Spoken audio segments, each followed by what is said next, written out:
cooperation between countries. 2-1-0-0. Liftoff. Americans return to space as Discovery clears the tower. Discovery, go and throttle up. Discovery rocket, go for deploy. Thanks, Karen, and to everybody in the shuttle program. The crew is go for launch. Roger. Nice to be in orbit. We have followed in their footsteps to get us where we are today.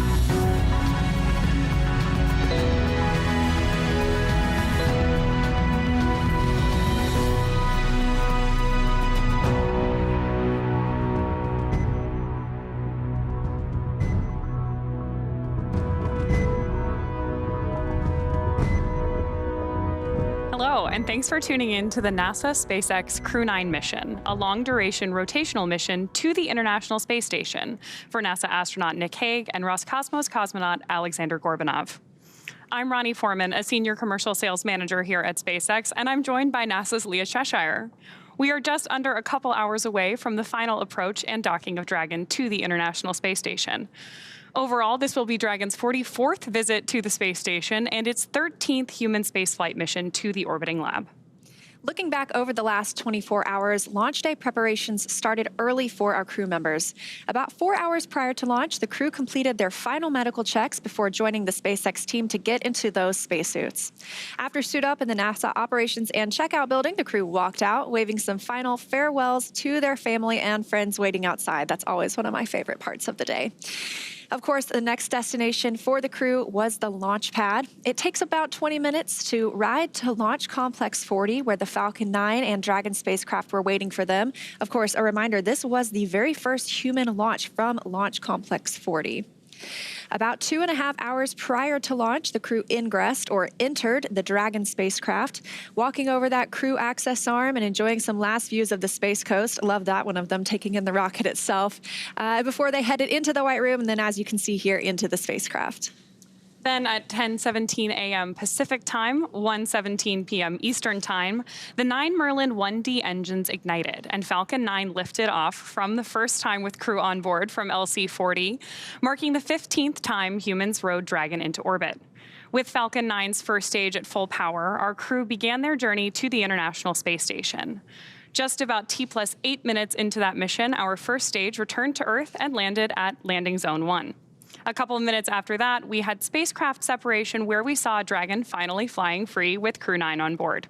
About 45 minutes after liftoff at 11:03 a.m. Pacific, Dragon executed the phase burn. This is the first of 5 major burns required to raise Dragon's orbit and position it for approach to the International Space Station.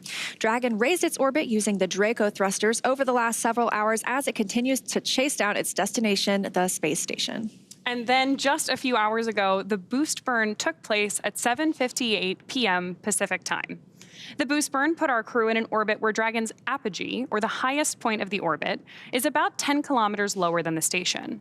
But before we can approach the station, we need Dragon's entire orbit, not just that highest point, to be effectively shadowing the space station.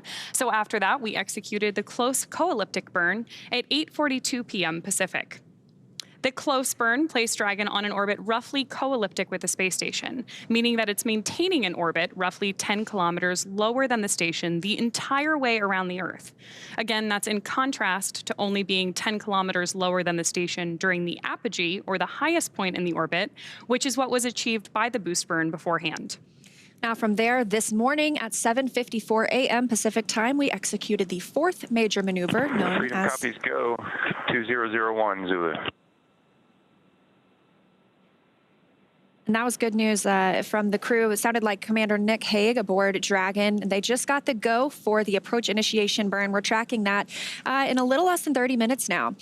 However, let's rewind a little bit. This morning, we did execute the transfer burn, 7:54 a.m. Pacific Time. That's where we raised Dragon's apogee, or the highest point of its orbit, to just 2.5 kilometers lower than the station. Then we rounded everything out with a final co-elliptic burn at 8:41 a.m. Pacific to once again maintain that constant orbit lower than the station, this time just 2.5 kilometers below. That was a shorter burn lasting just over 30 seconds. And recently at 11:30 a.m. Pacific, we added in the approach out of plane burn to further refine Dragon's trajectory to the space station. During our approach, SpaceX flight controllers will work in tandem with the NASA team in Houston to maneuver Dragon Freedom to the proper altitude. They will initialize the navigation sensors used for this methodical approach to the space station. They'll also activate and test out a number of systems on board Dragon, including the bidirectional communications system with the station using the C2V2 system. C2V2 stands for Common Communications for Visiting Vehicles. It sets up a data stream from Dragon to the space station, giving us another path for Dragon telemetry to come to the ground, and giving an additional command capability to astronauts aboard the space station. At approximately 1:01 p.m. Pacific time, the Draco thrusters on Dragon will fire for the approach initiation burn when Dragon is about 2.5 kilometers below the station and just about 7 kilometers behind it. This will swing Dragon up until it's about a quarter mile, around 400 meters, directly below the station. Now, this maneuver also moves Dragon inside one of 2 checkpoints around the station that requires a set of go, no-go poles with the different control teams. The first checkpoint is called the approach ellipsoid, or you might hear us call it, or the crew call it, the AE. That's an imaginary shape measuring 4 kilometers by 2 kilometers. It's essentially a large 3-dimensional oval. Before Dragon is given permission to move inside the approach ellipsoid, the capsule is configured to be on what is known as a 24-hour safe trajectory. That means that if Dragon lost all control to its thrusters, it would be at least 24 hours before its trajectory would move it inside the approach ellipsoid. The NASA and SpaceX teams will do a go, no-go poll to move Dragon inside the keep-out sphere, another checkpoint that consists of an imaginary sphere around the space station with a radius of 200 meters. Flight controllers use this to monitor all arriving and departing vehicles. This is another chance to confirm all of the guidance, navigation, and control systems are working correctly on Dragon before moving closer to the station. It also carries a similar requirement on orbital trajectory. If Dragon were to somehow lose control of its thrusters, it and the space station would be safe for 4 orbits, or about 6 hours, rather than the 24 hours required to enter the approach ellipsoid. Once Dragon arrives at 400 meters below the station, it will be at what's known as waypoint 0. That will be our first checkpoint during our approach. The vehicle can hold here at 400 meters if needed, but if all of the systems check out, Dragon can continue its approach to waypoint 1. Dragon's move from waypoint 0 to waypoint 1 will swing it up and out in front of the station, arriving at a distance of approximately 220 meters. At this point, it'll be on what we call the docking axis. That essentially means it's directly in front of the docking port. Crew-9 today is headed to the forward-most port on station, so known as Node 2 forward. Dragon has docked to Node 2, also known as Harmony, for all of our crewed missions so far, because that's where both international docking adapters are located, installed for these new commercial spacecraft flights, as well as any other future spacecraft that use the international docking standard. Once Dragon is just 20 meters away at waypoint 2, the spacecraft focuses on aligning its docking system with the international docking adapter. We may hear the call-out CHOP, which stands for Crew Hands-Off Point, a little less than 30 seconds before docking. At that point, any aborts will have to be done automatically by Dragon. And of course, the grand arrival today is when our crew arrives at the space station. Dragon will fly in and make contact with the International Docking Adapter, or the IDA, and that gives us what we call soft capture. The soft capture ring will then retract until sensors indicate it's time for 12 hooks to drive in place and give us a hard capture, and for firmly secure Dragon to its new home on the space station. Now, the station crew, namely Jeanette Epps, the NASA astronaut, will manually pressurize the vehicle, or the vestibule, and that's the area between the Dragon hatch and the station hatch. Meanwhile, the umbilicals that provide power, audio, and data connections from the station to Dragon are put in place. And then it'll be time for leak checks and hatch opening, which is currently timelined to come a little more than 2 hours following docking. So sounds like we are on target today for a docking around 4:30 p.m. Central, so 2:30 p.m. Pacific time. Everything looking great from Mission Control, but hard to imagine our Crew-9 astronauts have been in transit this entire time since they launched about 26 hours ago. Yeah, and they've had some free time to kind of do as they please on the space station. On Dragon. Now, they have the opportunity to eat some meals. They get out of those suits and the seats where we last saw them yesterday, get a little comfortable. You know, I heard they were looking out the window and enjoying the views, obviously, who wouldn't? They also have a sleep period, and so they woke up a little bit before 3 a.m. Pacific time today. So they are already shifting their schedule to be a little more aligned with the schedule on the International Space Station. That also would not be a bad view to wake up to. We're getting some of those early views on your screen right now of the light just coming over the edge of the Earth, which is pretty exciting to see. Yeah, let's take a look. It looks like the International Space Station itself is now flying about 260 statute miles over Algeria. So as we get into more of an orbital daytime, we should be able to see Dragon approaching the station below it. And as we joined the broadcast today, that bright dot on the screen, that was actually the International Space Station from Dragon. So they have been able to see each other for a couple of hours now, which I know must be exciting to see your final destination in the frame. Yeah, that's great. And closer to our Expedition 72 crew coming together. Yeah, we will have 11 astronauts on board once Nick and Alexsandr arrive today. And in total, that puts us at 14 people in low Earth orbit, because we'll have the 11 on the International Space Station. And there's also a Chinese space station that has 3 more people on it. So 14 people off of the Earth right now. That's great. I'm certainly staying in close communication with them, both through mission control here at SpaceX and in Houston. And of course, these teams are monitoring different things. So far we've had Dragon, or the mission control team here in Hawthorne, monitoring the Dragon spacecraft itself. They've been doing that since launch yesterday, really since before launch yesterday, making sure everything was go for that on-time liftoff. Again, coming at 10:17 a.m. Pacific time. But over in Houston, we do have a whole separate team monitoring the space station itself. Now, they're monitoring everything from Dragon's trajectory to the solar arrays, making sure that they are locked in place. Right now, we have some crew members that are exercising aboard the space station. They'll be asked to refrain from exercise while the Dragon spacecraft arrives and that docking process begins, just so we don't impart any additional loads on the space station or on Dragon during that time. Great views on your screen now of mission control here in SpaceX. Of course, we have mission control staffed to follow the safety of our Crew-9 astronauts the entire time that they are on orbit, from liftoff from, again, Slick 40 yesterday, all the way through docking today, all the way through their return to Earth early next year with the full Crew-9 contingent on board. Now we're less than 20 minutes away from that approach initiation burn. That is also putting us in what we call proximity operations, and the International Space Station is already transitioning into that time frame, but we'll also hear some call outs to configure the big loop. So what we hear on the ground, we've heard Dragon to ground this entire time. We really haven't heard the calls from the crew aboard the International Space Station down to the ground, but once we configure the big loop, it puts everybody on the same communications channel so that they can all talk at the same time as we get into these integrated operations. One of the cool things about a mission like this really is that we are in touch with people around the world supporting these astronauts. So the big loop, depending on how you define it, is really pretty big, including mission control here in SpaceX, of course, NASA Houston, and the International Space Station. Now, while we wait for our next milestone, let's take a moment to meet our crew. U.S. Space Force Colonel Nick Hague is your Crew-9 commander. He was selected by NASA as an astronaut in 2013, and this is his second spaceflight to the International Space Station. In 2018, he and his Soyuz crewmate experienced a catastrophic rocket booster malfunction after launch. They were forced to abort but landed safely. 5 months later, Hague launched on another Soyuz and served as flight engineer for Expeditions 59 and 60. He spent a total of 203 days in space. SpaceX Freedom from Seat 2, ComCheck. Loud and clear, Nick, from C2. I've got you the same.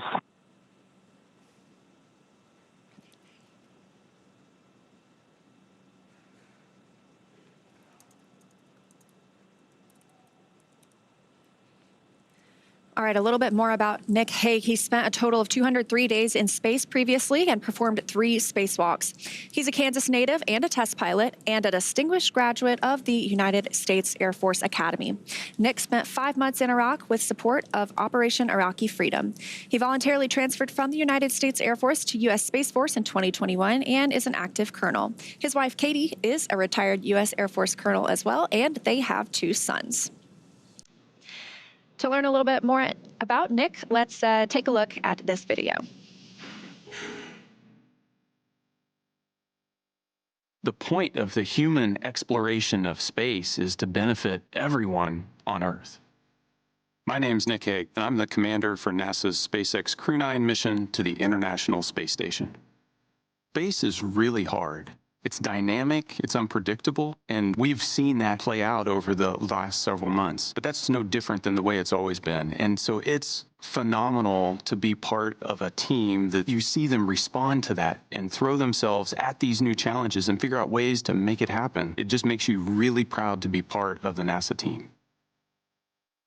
I grew up on a farm out in western Kansas, looking up at the night sky, staring at the stars, dreaming about exploring space. At some point when you're growing up, the childhood dream of going to space transitions to a professional ambition. And for me, that time was at the test pilot school at Edwards Air Force Base. I've been to the space station before. My first launch was not quite successful, and we aborted about 2 minutes into the flight. So what was supposed to be a 200-day mission ended up being a 20-minute mission. I was able to try again 5 months later and complete the job that I was asked to do, which was go to the space station and spend 6 months on board. So I was part of expeditions 59 and 60. Our mission hasn't changed. It's to get to the space station, conduct research, and come home. How we're going to do that is going to look a little bit different. This time, we're going to launch with just 2 crew. We're going to have 2 empty seats for Butch and Suni, so that at the end of our mission, we're going to be able to bring them home. But one of the most exciting and challenging aspects of what lie ahead is how Alex and I are going to integrate into their crew. You know, they've been on the station for several months already, and it's going to be thrilling to be able to join them and get to work, doing that mission of discovery, conducting science, performing upgrades on the station, figuring out how to live and work, not just in low Earth orbit, but how we're going to do that when we go to the moon and on to Mars. Safety culture at NASA is so critical. We manage risk every day. Just being able to watch the agency navigate those decisions over the last several months and balance the risk and the safety of the crew and the well-being of the crew and the vehicle and the mission has been phenomenal. What is crystal clear in that entire process is the commitment to making sure that when we launch crews, we're going to bring them home safe. You say that too. Go ahead on to Matt. You're confused by my last call. It's because it was unnecessary. That's a for reference procedure if we are not using fast time. So disregard, please. We copy, and it definitely doesn't hurt. So thanks for the clarification. Good discussions there between mission control and our crew up in orbit. Next up, of course, we have mission specialist Alexsandr Gorbunov. This is his first time in space aboard Crew-9, but of course has been preparing for this flight for much of his career. He studied engineering with qualifications in spacecraft and upper stages from the Moscow Aviation Institute. Gorbunov graduated from the military department with a specialty in operation and repair of aircraft, helicopters, and aircraft engines. Before his SpaceX for big loop contracts.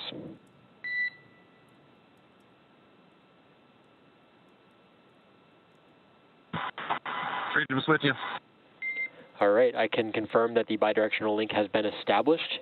You are go to change your push-to-talk destination to ISS and initiate a comm check with SpaceX, Houston, and station. And copy that. And then just for clarity, stay on this the rest of the time. Affirm, I will be with you on space to ground the rest of the time through docking. Okay, copy.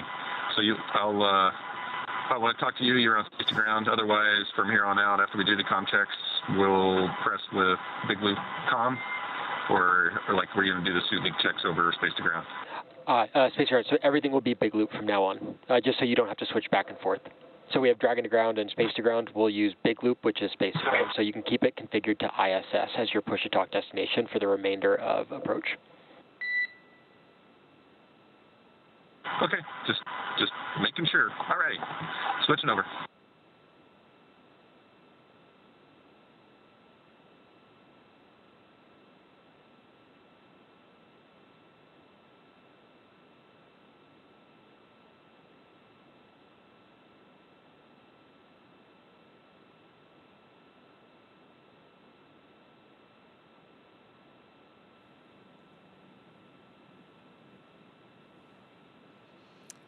All right, a little back and forth between our crew. Freedom on the big loop. Comm check. SpaceX has you loud and clear on the big loop. How me?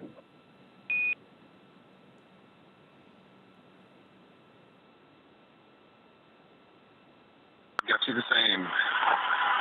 Houston, Freedom on the big loop. Comm check. Freedom, Houston has you loud and clear. How me?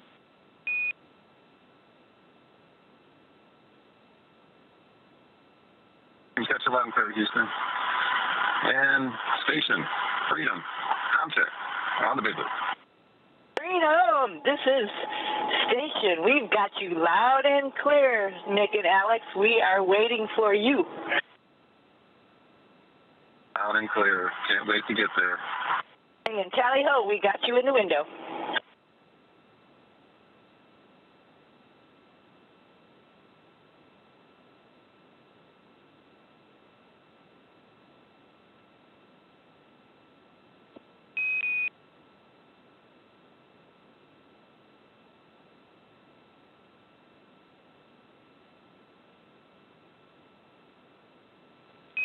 Freedom, SpaceX on the big loop. We'll call that comm checks complete. We will stay on this loop for the remainder of approach. All comms.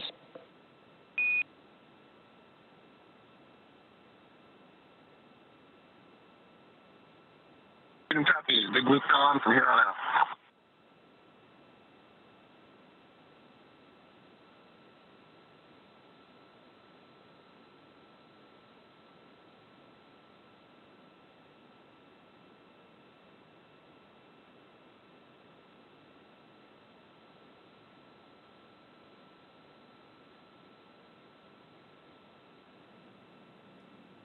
All right, we did hear those big loop communication checks complete. So we were just talking about the big loop.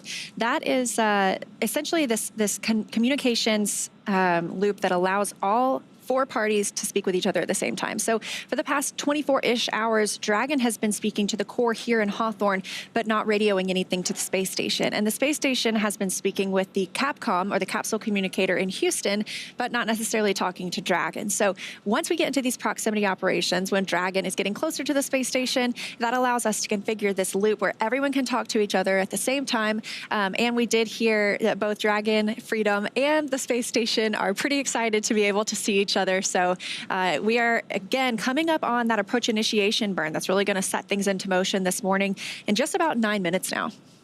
It's really exciting. And you can also hear that enthusiasm from the astronauts on board the International Space Station as they make that confirmation of contact over the big loop with Crew-9 on board Dragon right now. Returning a little bit to the history of Alexsandr Gorbunov's path to flight today. Before his cosmonaut selection in 2018, he worked as an engineer for a rocket space corporation and helped support cargo spacecraft launches from the Baikonur Cosmodrome. Let's hear a little bit more about his career from Alexsandr himself.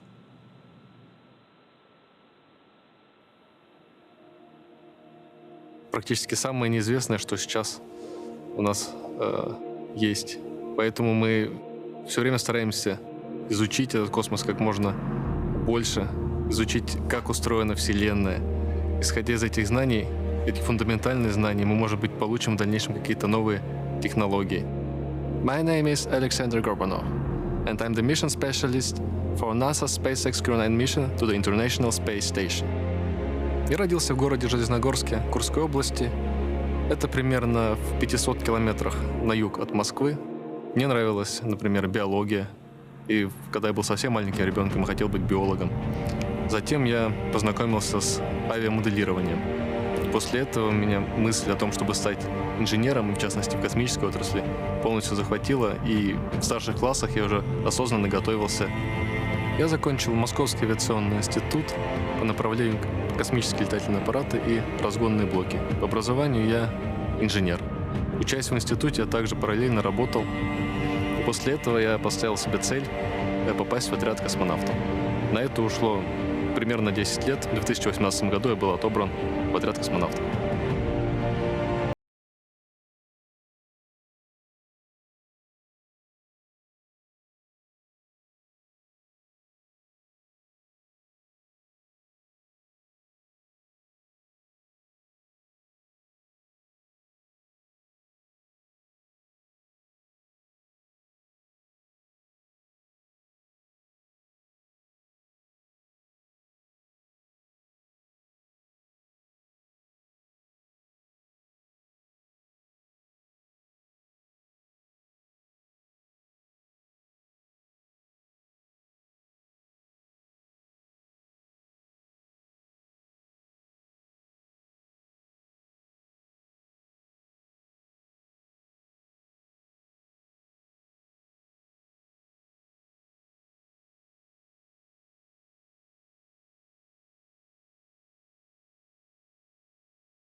And before we got to today, to make sure we were launching Dragon and this new crew to a fully functional orbital laboratory. After the post-sleep period this morning, the crew got right into preparing for Dragon arrival. NASA astronauts Matt Dominic and Mike Barrett will be in the station's cupola, that bay window looking down on Earth, using special software to track Dragon's approach and make sure it's staying in the expected zones. Once Dragon is docked, Jeanette Epps will be primed to move right into hatch operations. She'll start by opening the large hatch at Node 2 forward, giving her access inside the pressurized mating adapter. The crew will then have to pressurize the vestibule. That's the small space between the hatches on Dragon and the space station. That vestibule is exposed to vacuum prior to docking, so the crew will need to fill it with air and make sure its pressure is nearly equal with the atmospheric pressures on Dragon and on the station. Epps will use a small valve on the station's hatch to slowly introduce air into the vestibule. Flight controllers here in Houston will monitor the pressure and temperature readings inside and verify that everything is leak-free before we get ready to open up the hatches. Of course, preparation began prior to crew arrival to make sure they have somewhere to stay. The astronauts have available temporary campout locations, known as casas, that they can stay in until we're back to our usual 7 people living and working on station. Yeah, so we're excited to get those 2 new crew members aboard and bring Expedition 72 up to 11 crew members for handover. So this is what Expedition 72 will look like once we have our Crew 8 return next week. These crew members arrived, obviously, we have Butch and Suni who arrived on Starliner. We have Nick and Alexsandr who are arriving today on Dragon. And then we have our other 3 crew members, including NASA astronaut Don Pettit, who arrived just a couple of weeks ago on a Soyuz spacecraft, and they are part of Expedition 72. I can't believe we're already up to 72 expeditions now, but we have had humans living and working in space for over 23 years continuously now. So if you are under 23 years old, there has never been a day of your life when all humans have been on the Earth at the same time, which sounds like, that's awesome. It's so sci-fi. It sounds like the future, really cool. But it's now. So right now, that Expedition 72 crew aboard the station is awake, and they are preparing for Dragon's approach, and they sound pretty excited about it, too. Yeah, they do. Speaking of Dragon, development of Dragon for crew started with Dragon carrying cargo. Dragon was designed from the beginning for flying humans to space, so much so that even the first Dragon had a window. Before we could fly humans, teams implemented a number of design upgrades to make sure both Dragon and Falcon 9 are suitable for flying people. Then we put both vehicles through thousands of tests to prove their safety. Dragon is capable of carrying up to 7 passengers to and from Earth orbit and beyond. It is the only spacecraft currently flying that is capable of returning significant amounts of cargo to Earth, and is the first private spacecraft to take humans to the space station. Dragon is fully autonomous, which means it can basically fly itself, but also features full manual override capabilities in case of an emergency.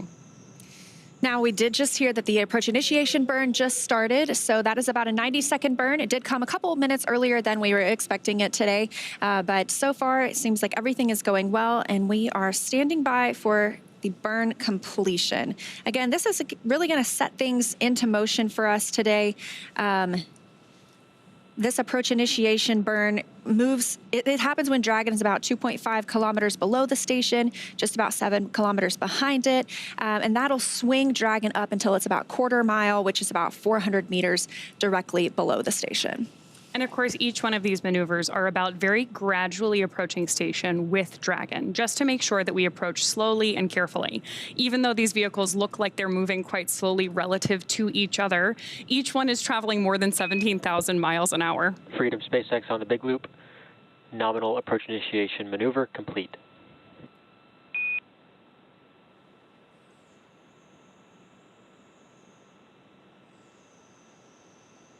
Freedom copies on the big loop, nominal AI burn, and we are complete with Section 5, holding Section 6 of suit donning for your go for suit leak checks.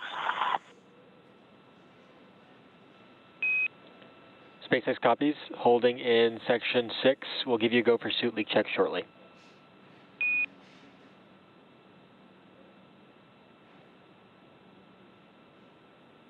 Freedom copies. All right, we love that word nominal. Always good. Everything as expected for the approach initiation burn. Again, about a 90-second burn. That's also eventually going to move Dragon into the approach ellipsoid, one of those invisible spheres or an oval that we monitor as spacecraft arrive and depart the International Space Station. It doesn't matter whether there's crew on board or whether it's a cargo spacecraft. This is kind of our boundaries or our neighborhood around the space station that all the flight controllers keep their eye on for anything that's approaching or departing. And that really a methodical approach to approaching station was a big part of how Dragon was designed from the very beginning. Like we were talking about earlier, whether it's cargo or crew, we always approach station in a really similar way. Now, speaking of these two vehicles, which are about to meet up in space, even though we had those earlier views where... Freedom, SpaceX on the big loop, looking for you're okay to come back on board with cameras.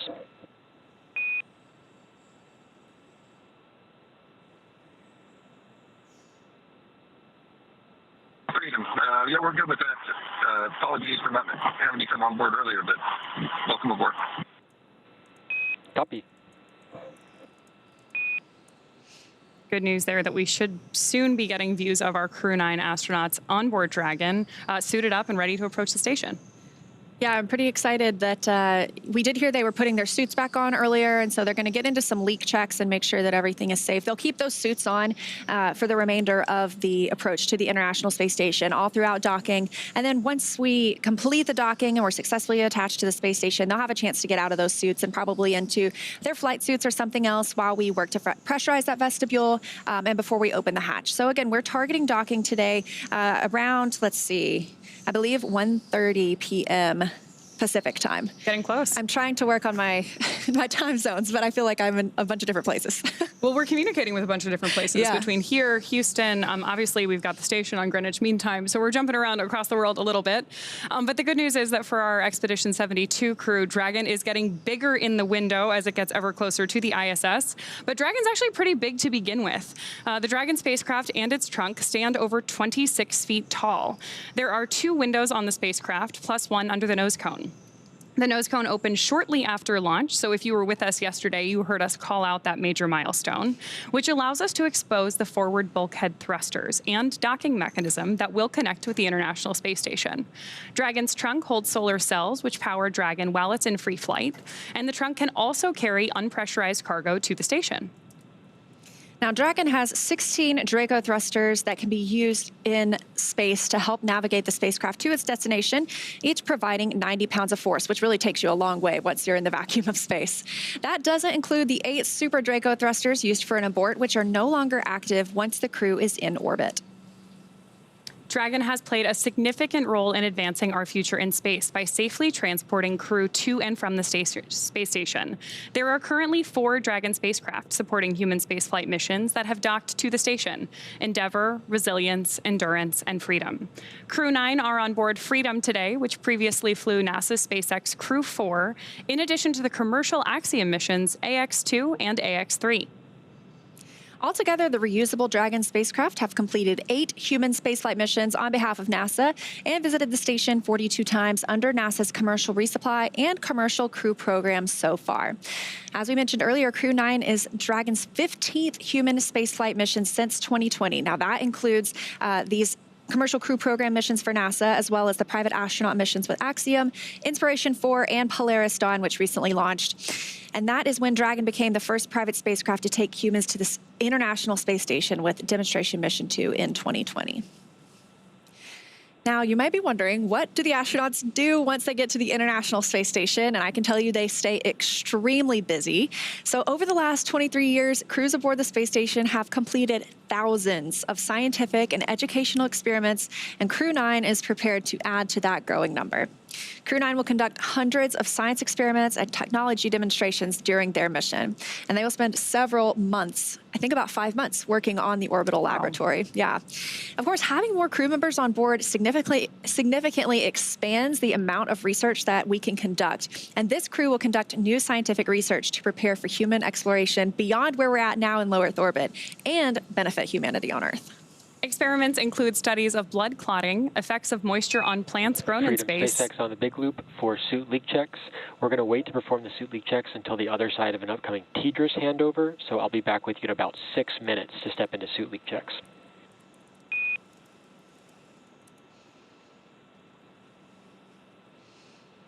Signal copies, we'll be ready.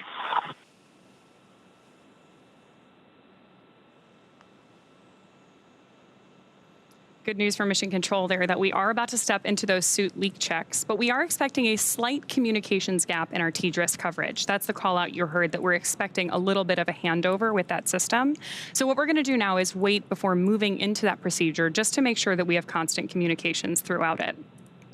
Speaking of things that are happening constantly, back to our experiments on board the station, we're also going to be studying vision changes in astronauts. Those are just a few of more than 200 scientific experiments and technology demonstrations taking place during this mission. These projects span a wide range of disciplines, from life and physical sciences to advanced materials, technology development, in-space production applications, and even student-led research, which are always some of my favorite experiments. Results from those studies will bring value to humanity both on Earth and in space, further our ability to explore, and enable a robust market in low Earth orbit. So let's break it down a little bit more and talk specifically about some of the experiments that will be happening while Crew-9 is aboard the space station. The megakaryocytes orbiting in outer space and near-Earth research experiment investigates how environmental conditions affect the development and function of megakaryocytes and platelets. I had no idea what megakaryocytes were, but they are large cells found in bone marrow and platelets, and pieces of these cells play important roles in blood clotting and immune response. Results could provide critical knowledge about the risk of changes in inflammation, immune responses, and clot formation in spaceflight, but also here on the ground. It is amazing to me how different the microgravity environment is, and that it gives us the opportunity to study these Earth-based processes in a way that help our astronauts, but also people here on Earth. Yeah.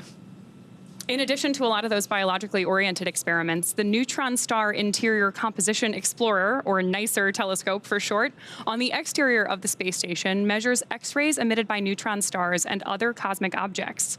Through that, they're helping to answer questions about matter and gravity. In May of 2023, NICER developed a light leak, which is allowing sunlight to interfere with daytime measurements. Special patches have been designed to cover some of that damage, and those will be installed during a future spacewalk, returning the instrument to around-the-clock operations. And that's a plug for me. If you've never watched a spacewalk, if you've always gotten to watch a launch or a docking, but you've never taken the time to tune in when we have 2 crew members outside of the hatch, I have to encourage it. It is some of the most incredible work from the teams on the ground to the teams on the space station and, of course, the crew members outside. So it sounds like we're going to have some of those coming up to conduct that experiment and that installation. So keep an eye on blogs.nasa.gov or just nasa.gov in general for when you can look to watch any spacewalks. Back to some of the research. Some astronauts experience vision changes, and it's a condition that we call SANS, or spaceflight-associated neuroocular syndrome. There's a B complex investigation testing whether just a daily B vitamin supplement can prevent or mitigate this problem and assess how genetics may influence individual response. Now, one of those variations could be related to a metabolic pathway that requires B vitamins to function properly. And when we have inefficiencies in this pathway, it can affect the inner lining of blood vessels, and that can result in leaks that actually may contribute to vision changes. So providing B vitamins that are known to affect blood vessel function positively could minimize issues in who we find to be genetically at-risk astronauts. As people travel farther from Earth for longer, growing food also becomes increasingly important. Scientists conducted many plant growth experiments on the space station using its veggie hardware, including Veg-01B, which demonstrated that outrageous red romaine lettuce is suitable for crop production in space. Plant Habitat 07 uses this lettuce to examine how moisture conditions affect the nutritional quality and microbial safety of plants. The advanced plant habitat controls humidity, temperature, air, light, and soil moisture, creating the precise conditions needed for this experiment. I absolutely love the veggie experiments. I think they're some of the most visual experiments that we have on the International Space Station. We have grown everything from zinnias. I don't know if you recall when... Those are beautiful photos, too. They're so beautiful. If you haven't seen them yet, astronaut Scott Kelly, he spent about a year in space, and he grew some zinnias and took some beautiful pictures in the cupola. And it's just such an amazing contrast of, Earth and space, and it's so... You can hardly, you can't live in just outer space. And here are these beautiful zinnias inside our beautiful habitat of the space station. So those are amazing. And they've also grown some chili peppers, which hatch chilies are my favorite. So this is my favorite experiment that's ever been done on space station, just because I think it would be fun to get to grow something and then eat it in space. Yeah. And of course the lettuce too. Everybody loves a fresh salad. So, oh, yeah. I won't say everybody, but I do. Now, there are currently nine astronauts and cosmonauts living aboard the International Space Station. They are Expedition 72. Of course, that includes the 4 Crew-8 members. They arrived in March 2024, and we expect them to return sometime next week. We're still looking at dates and weather and things like that. But stay tuned to NASA.gov for the latest updates on their return. That includes NASA astronauts Matt Dominic, Michael Barrett, and Jeanette Epps, as well as Roscosmos cosmonaut Alexsandr. So when Alexander Gorbunov gets there today, we'll have 2 Alexanders on board. And of course, on the Soyuz spacecraft that launched just a couple of weeks ago, we have NASA astronaut Don Pettit, and then Roscosmos cosmonauts Alexei Ovchinin and Ivan Wagner. And a really fun fact about Alexei. Freedom SpaceX on the big loop for suit leak checks.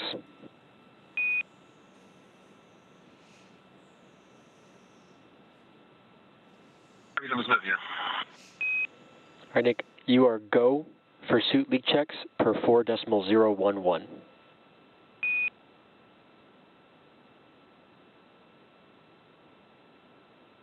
We go for suit leak checks.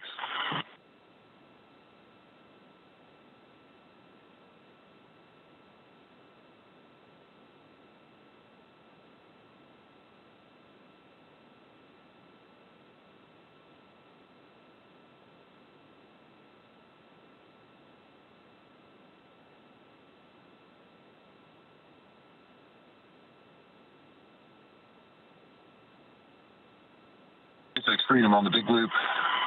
Section 2, 2.2, ready to pressurize.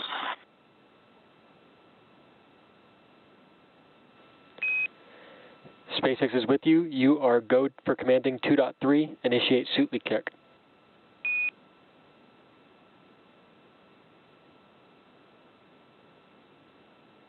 Freedom copies, go.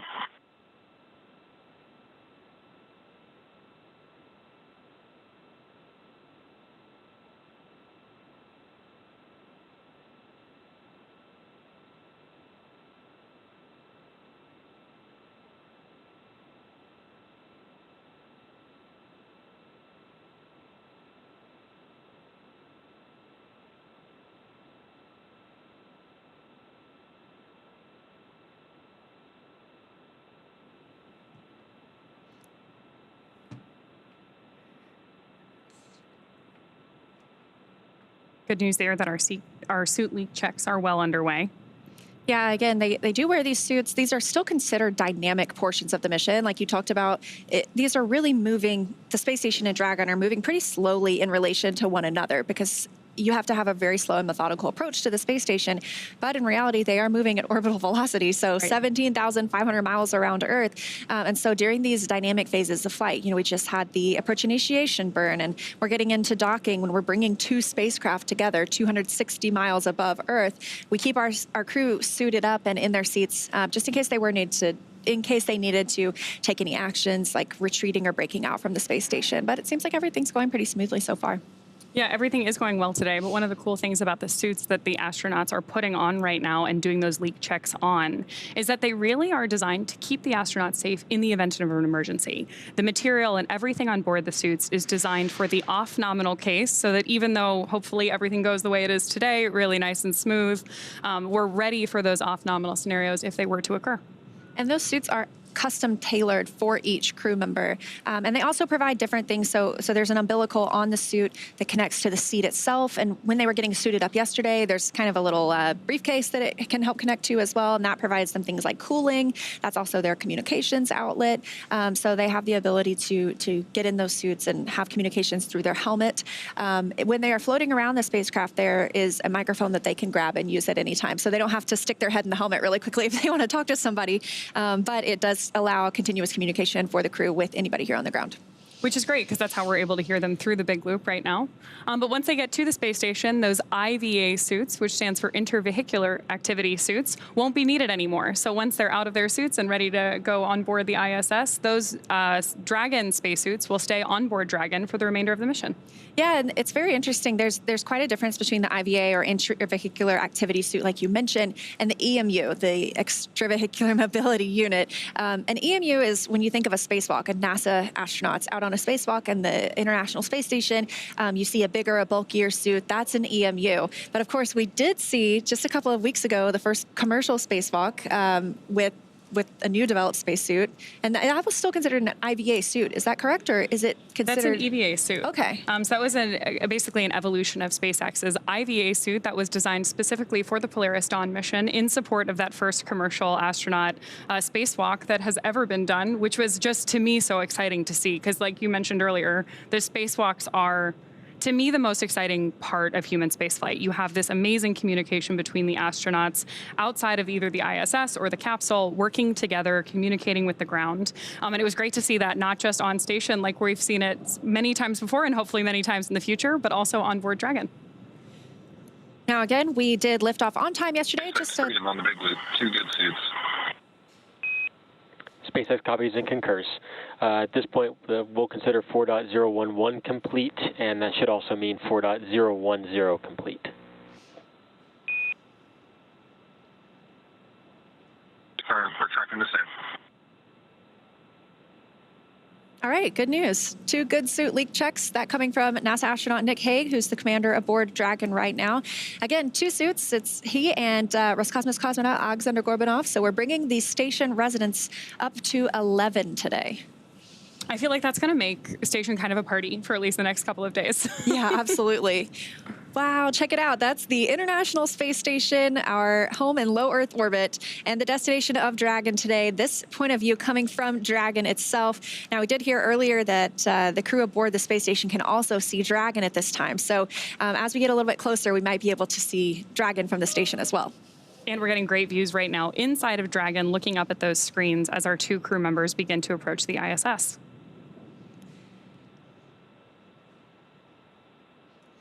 Now, as we mentioned, we are here in Hawthorne at SpaceX, and we have Mission Control Hawthorne just over to our left, monitoring everything aboard the Dragon spacecraft itself. But we have 2 spacecraft in this game today, the other one being the International Space Station in low Earth orbit. So for a little update in that side of the house, I'm going to toss it over to my colleague, Gary.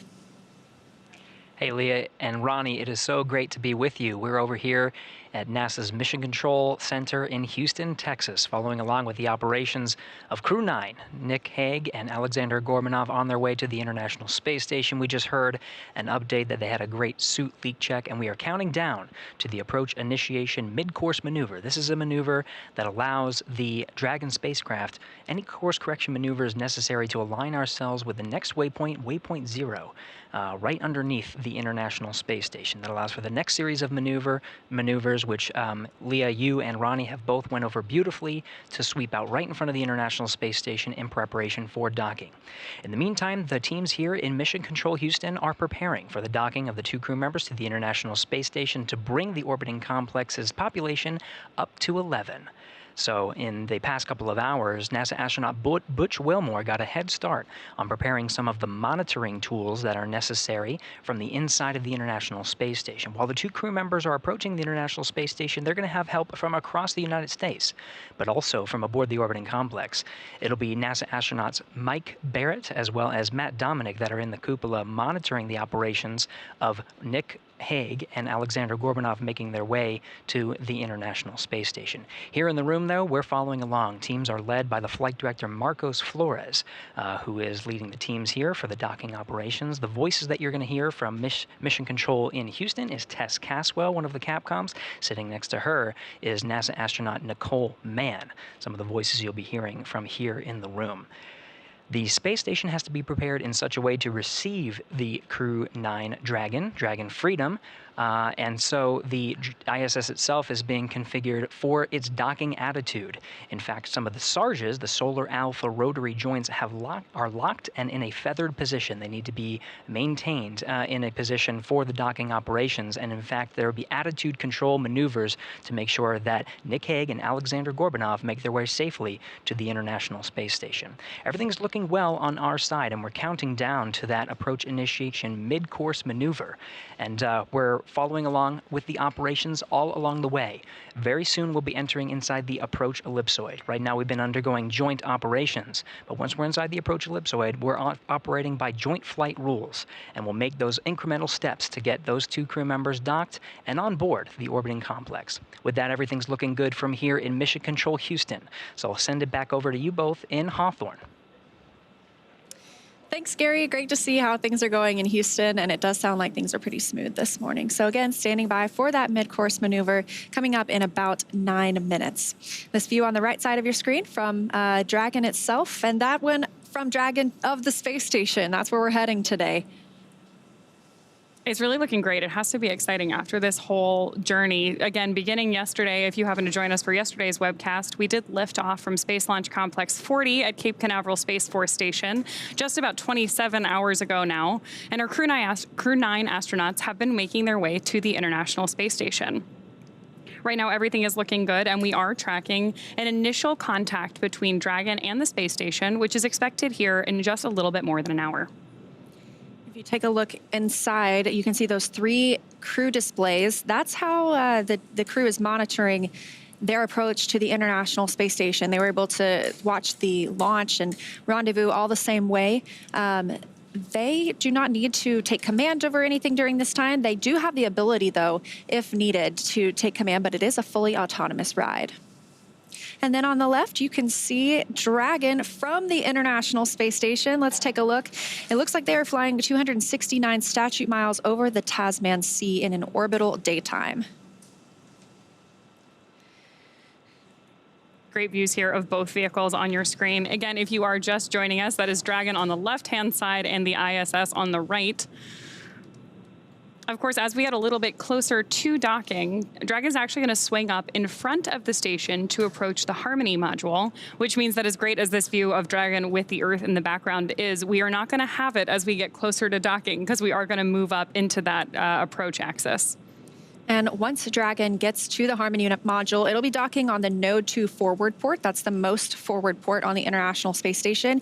There is another that is the Zenith port, or that's the space-facing port, and that is where the Crew-8 Dragon is docked right now. So there'll be 2 Dragons for our crew members on the space station once Crew-9 arrives today. However, not for long, because we are expecting this handover period to take just about a week. That allows the Crew-8 astronauts to bring the Crew-9 crew members up to speed, make sure that they are ready to take over everything that they've been working on over the last several months. So once that handover period is complete, obviously we also have to take a look at what the weather looks like here on Earth, because this is a splashdown.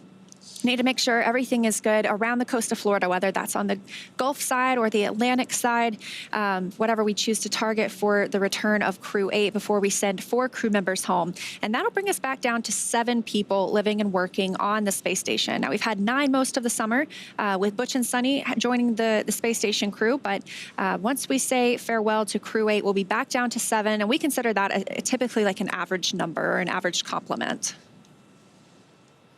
I'm sure that if they wind up with any extra days for their handover there, depending on weather for splashdown conditions, that will be welcome for the crew on board, in no small part because, as you mentioned, we've had a couple of additional people above that standard contingent on station all summer, meaning there's a lot of scientific research that's been going on, and I'm sure a lot of very detailed handoff operations that need to take place.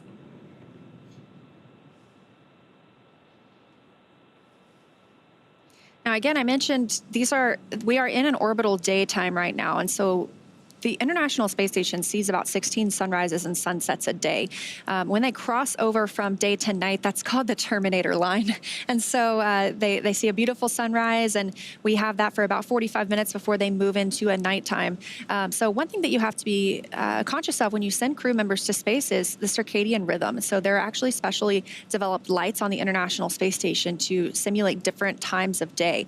That way, as they move throughout their day, you know, we're used to when the sun sets here, that means the day is over. But if you see it 16 times that day, it could be a little bit confusing. So some of those lights help regulate the body's responses to what time of day it is and even wind down in the evening. It would be incredible to get the opportunity to watch sunset every 90 minutes, though. I think that would be an exciting aspect of being on space. You would have to pull me out of the cupola. Now, I just got an update that the mid-course maneuver is in work, so we are standing by. Again, a small burn like this one just helps us retarget or realign the International Space Station as we continue moving ever closer. If you squint really hard on the left side, you can see that the nose cone is open on Dragon.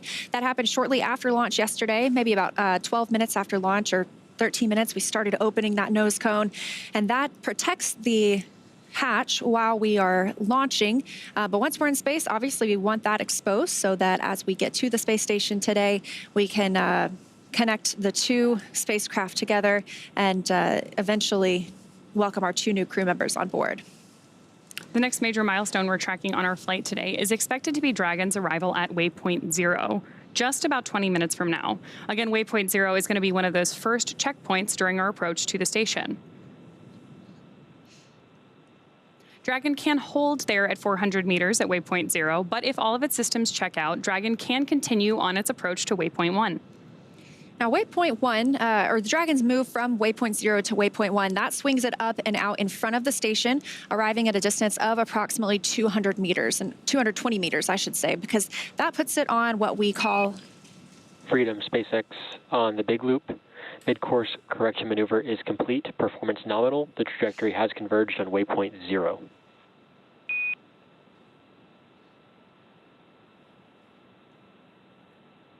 Good turn and converge to waypoint 0.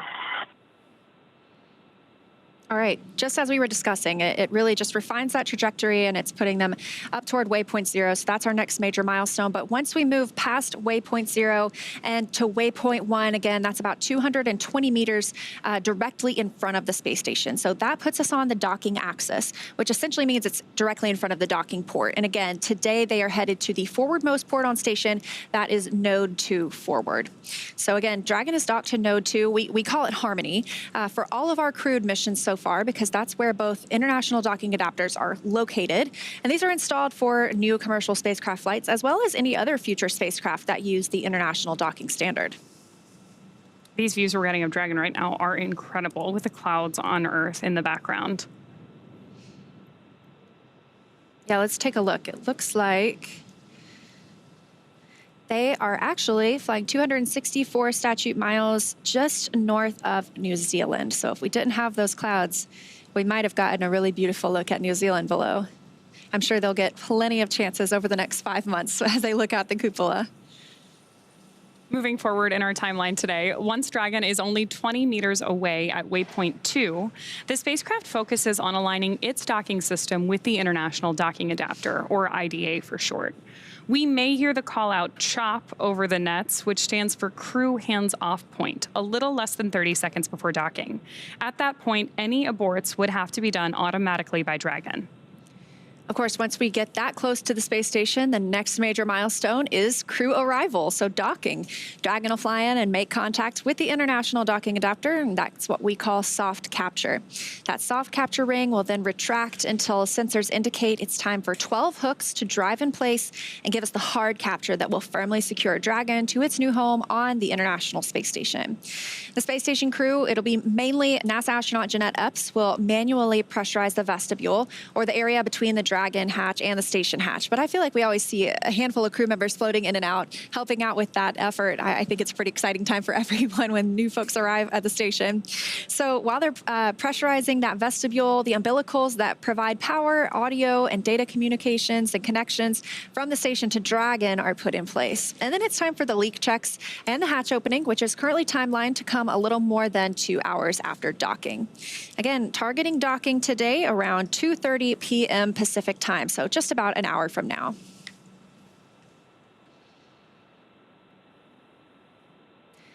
Now, our next call-outs we expect to hear a little less than 7 minutes from now are the go and no-go for waypoint 0 approach. Again, we don't have to stop at waypoint 0, but they have the opportunity if they need to.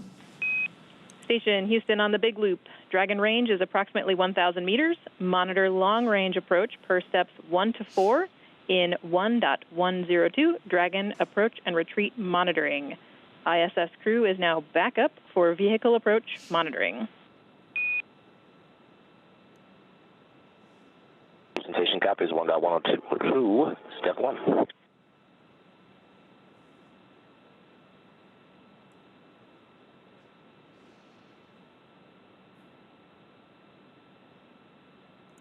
Currently aboard the International Space Station itself, it's about 8 p.m. because they use GMT or Greenwich Mean Time. And so it is winding down most of the day for our crew members on orbit. However, like we mentioned earlier, NASA astronauts Matt Dominic and Mike Barrett will be in the cupola and helping to monitor the arrival of Dragon. But as we just heard, a reminder that really Nick and Alexsandr are prime for monitoring the arrival of their spacecraft. The crew on the space station could send any retreat commands to Dragon if they absolutely needed to, but we expect that our crew members inside the spacecraft itself would be prime for that.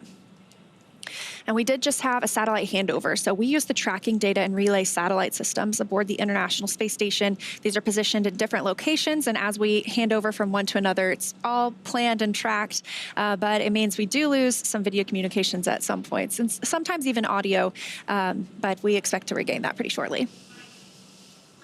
Right on time. They're back, yeah.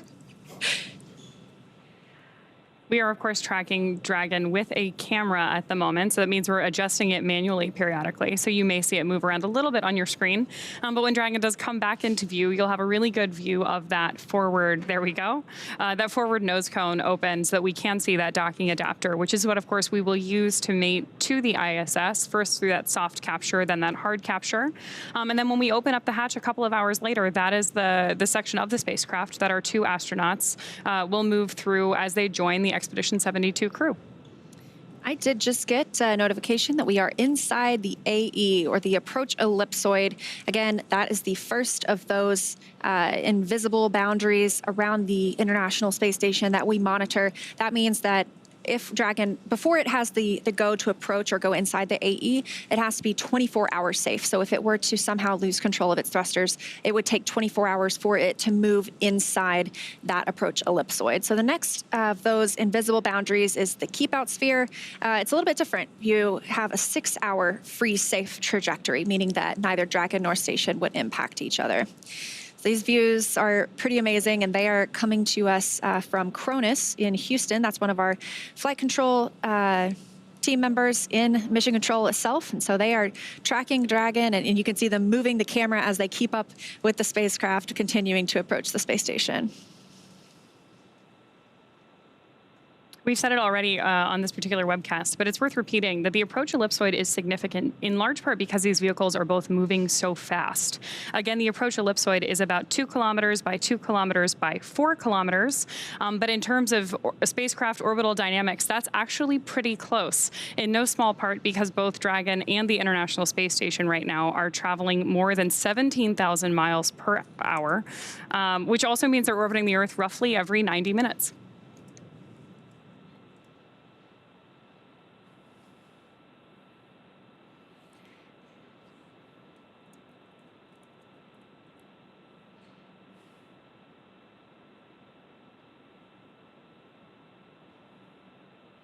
And again, I just mentioned that these views are coming from the Cronus console. I have the full definition now. That one's always hard for me to remember, but it stands for Communication Radio Frequency Onboard Network Utilization Specialist. So you can't blame me if I can't spat it out right away. But yes, our team members at that console are providing us great views of Dragon and usually do such a great job. Freedom, SpaceX on the big loop. Ground is go for approach 0, and we'll be enabling the maneuver shortly. Expected approach 0 start at 204530 Zulu.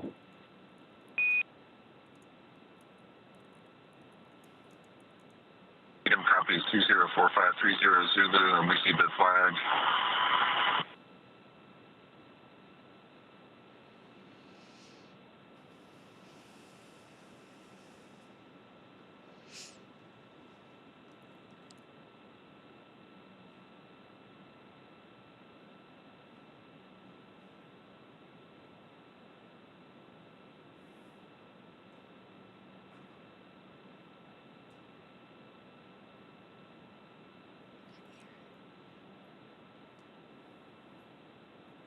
All right, so a little bit about this mission. You know, we have what most people are familiar with is the idea of a mission patch. These have gone back generations, but if you don't know how they come to exist, for decades now, crew members have worked together to develop the patch for their mission, and they determine what aspects of the mission they want to highlight and any special details they'd like to include. Now, the crew themselves can design their patch, or they can share their design ideas with an artist who make it come to life. The Crew-9 mission patch, which you have a great view of on your screen right now, depicts the trail of a rocket launching en route to the International Space Station, which will be home for long-duration expedition dedicated to service, science, and collaboration. Coastal waves are inspired by the historic Florida launch site and on a larger scale represent our blue planet, the global ocean, which you get a live view of right now, connecting all the continents. And then a Falcon with the number 9 as its beak and a crescent moon as its eye is a nod to the Falcon 9 rocket, while the constellation Draco honors the Dragon spacecraft that is taking Crew-9 to their destination and that we are watching live from space right now. The Delta symbol, which was first used in 1961, evokes historic ties to the earliest days of space endeavors. Human exploration of space is built on international collaboration and depends on the support of multitudes across the globe whose efforts honor that heritage. I love mission patches. I love looking back at some of my favorites, but I love the colors in this one. It's definitely been a favorite. So yesterday, we saw a look at the zero-G indicator, which is always a surprise for us, too. I had no idea what to expect. But it was a small Falcon plush that had been to space before. We heard Nick Hague talking about it, the commander. It flew with he and Alexsandr on their Soyuz flight to the station in 2019. And what I wanted to mention earlier was Alexsandr is also on the space station right now. So they're doing a reunion in space. It'll be he, Nick Hague, and this Falcon plush. And they've now arrived on 2 different spacecraft this time, but back together in space. I love those testaments to really like the human nature behind human spaceflight, whether it's the mission patch or the zero-G indicator. And of course, it should be a good reunion for that team when they finally get on board the ISS. Yeah, absolutely. Again, still getting great views of Dragon as it continues its approach to the International Space Station. It looks like the next major milestone will be the go, no-go to approach waypoint 1. So expecting that in just a couple of minutes. We've had a couple of great burns, or I should say successful burns, keeping us on track with the station this morning. Again, though, looking to move to waypoint 1 in just a couple of minutes. So standing by for those calls.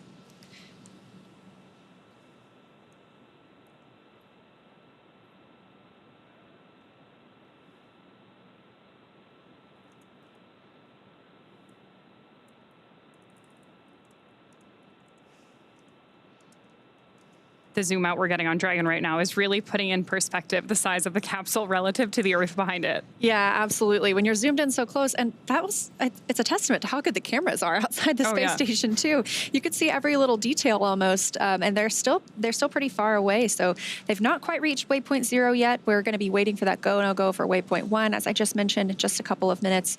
But they are still a little bit away from the space station. Again, they'll be swinging up and out in front. So pretty soon we will lose those views of Earth behind Dragon as it becomes out in front of the space station. So we have to enjoy them now while we have them. Yes. All that being said, Dragon is still really moving pretty fast as it approaches the station. Just a couple of minutes ago, we heard the call out from Mission Control that they were about 1,000 meters away. And again, waypoint 0 is just 400 meters away. So we're moving pretty quickly considering how big Dragon and the ISS both are.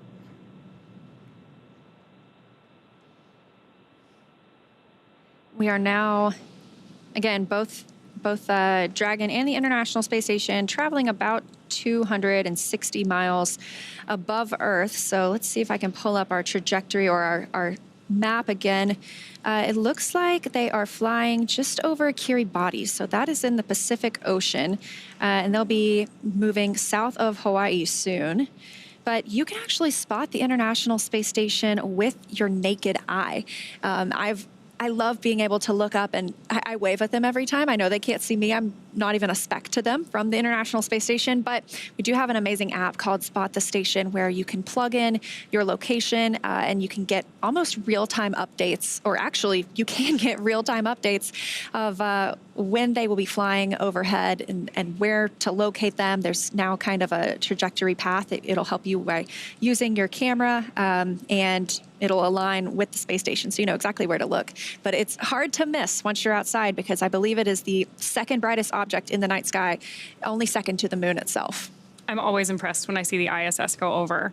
It is much brighter than you would expect it to be, so there's no mistaking it for a plane or anything like that. And obviously the Spot the Station app is really helpful in making sure that you don't miss it when you can see it. Truly, it is unmistakable. Once you see it coming over the horizon, you're like, that is definitely it. And part of that, really, the reason you can see it so well is because of the size of the solar arrays on it. So you can only see it in dusk and dawn when it is dark outside, but the sun is still reflecting on those solar arrays.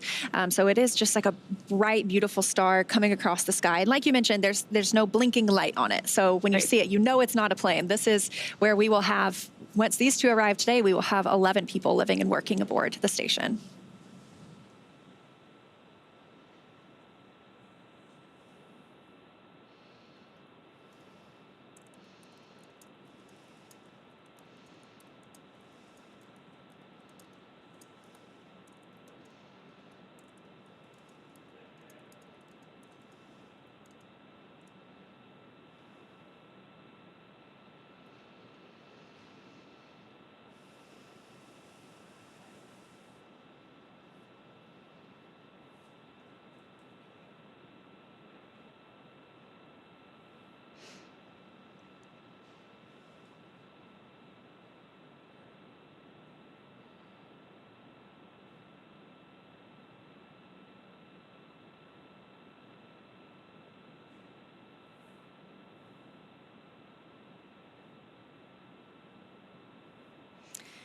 Now, again, just a recap of where we've been so far. Yesterday, we launched on time at 10:17 a.m.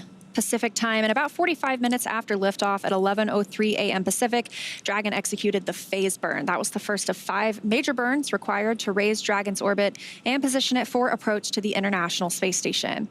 Dragon raised its orbit using those Draco thrusters over the last several hours as it chases down its destination. And then shortly after that, the boost burn took place at 7:58 p.m. Pacific. The boost burn put our crew in an orbit where Dragon's apogee, or the highest point, was about 10 kilometers lower than the station. But before we can approach the space station, we need Dragon's entire orbit, not just that highest point, to be effectively shadowing the space station. So after that, we executed the close co-elliptic burn at 8:42 p.m. Pacific. The close burn placed Dragon on an orbit roughly co-elliptic with the space station, meaning it was maintaining an orbit roughly 10 kilometers lower than the station, or roughly 6 miles, the entire way around the Earth. Again, that's in contrast to only being 10 kilometers lower than the station during Dragon's apogee, or the highest point in its orbit, which was achieved by that previous boost burn. From there, this morning at 7:54 a.m. Pacific, we executed the 4th major maneuver known as the transfer burn. That's where we raised Dragon's apogee, or the highest point of its orbit, to just 2.5 kilometers lower than the station. Then we conducted the final co-elliptic burn at 8:41 a.m. Pacific to once again maintain a constant orbit lower than the station all the way around. Again, that time just 2.5 kilometers below. That burn lasted just over 30 seconds. We also added in the approach out of plane burn at 11:30 a.m. Pacific to further refine Dragon's trajectory to the space station.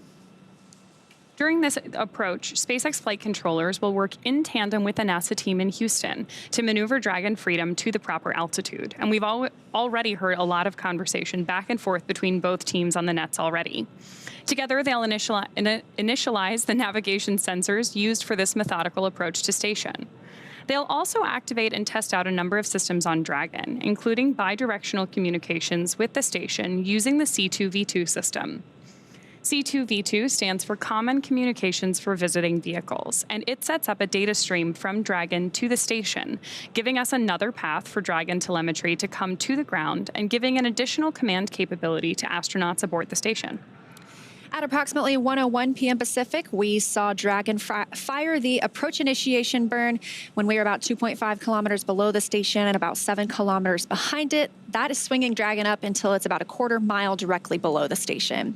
That's also moving Dragon inside the approach ellipsoid. So we did hear a confirmation of that shortly earlier. That's also called the AE, an imaginary shape measuring 4 by 2 by 2 kilometers and essentially a large 3-dimensional oval. The capsule was considered to be on what we call a 24-hour safe trajectory. That means if Dragon somehow lost control to all its thrusters, it would be at least 24 hours before its trajectory would move inside the approach ellipsoid. Next up, we're standing by to hear the NASA and SpaceX teams do a go, no-go poll to move Dragon inside of the keep-out sphere, another checkpoint that consists of an imaginary sphere around the station, this time with a radius of just 200 meters. Flight controllers use this to monitor all arriving and departing vehicles. This is another chance to confirm that all of the guidance, navigation, and control systems are working correctly on Dragon before moving closer to station. Great views now on your screen of Dragon both outside the capsule and inside the capsule as we are looking over the shoulder of our two Crew-9 members on board Dragon. The keep-out sphere carries a similar requirement to the approach ellipsoid that if Dragon were to somehow lose control of its thrusters, it and the space station would be safe for 4 orbits, or about 6 hours, rather than the 24 hours required to enter the approach ellipsoid. Once Dragon arrives at 400 meters below the station, it will be at what is known as waypoint 0, and we're standing by for that confirmation now. That's our first checkpoint during our approach. The vehicle can either hold there at 400 meters, but if all of its systems check out, it can also continue on its approach to waypoint 1. And I just got an update as you were saying that we are now in waypoint 0. So now that we are here, we will move up to waypoint 1. That'll swing Dragon up and out in front of the station, arriving at a distance of approximately 220 meters. That'll put us on the docking axis, so that means we'll be directly in front of the docking port. And again, we're going to node 2 forward. That is the forwardmost port on station. Dragon is always docked to node 2, also known as Harmony, because that is where the IDAs are, or the International Docking Adapters, and that is for all of these commercial spacecraft flights, as well as any futures. Dragon SpaceX on the big loop. Approach 0 has started and trajectory converged on waypoint 1. Expect arrival at waypoint 1 at 2110.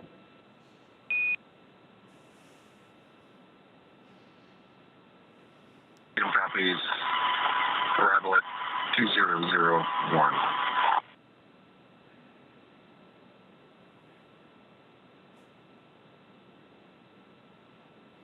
All right, confirmation from the Corps, the Crew Operations and Resource Engineer here in Hawthorne, to the crew aboard Dragon that they are indeed now at waypoint 0 and will begin moving up to waypoint 1. And Dragon, that our waypoint 1 arrival time is 2110. That's 2110.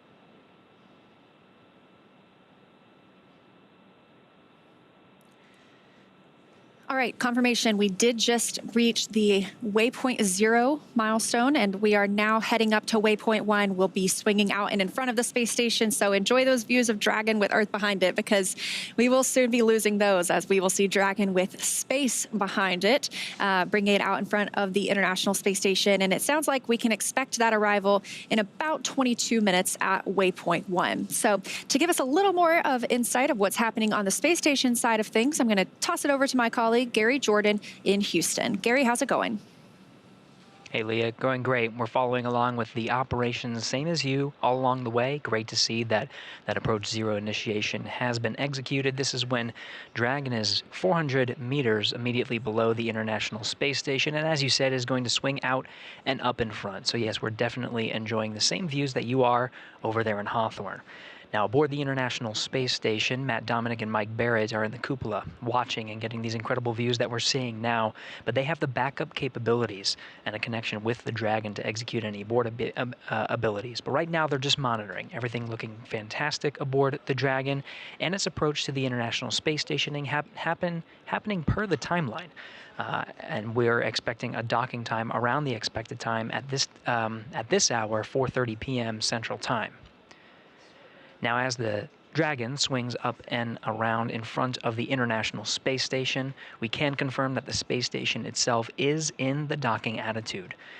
Thrusters have been moved over to the Russian thrusters, and the attitude is in an expected configuration optimal for the docking of Hague and Alexsandr Gorbunov to the International Space Station. What you're seeing there on the screen to your right, and of course, seeing views of the International Space Station all along the way.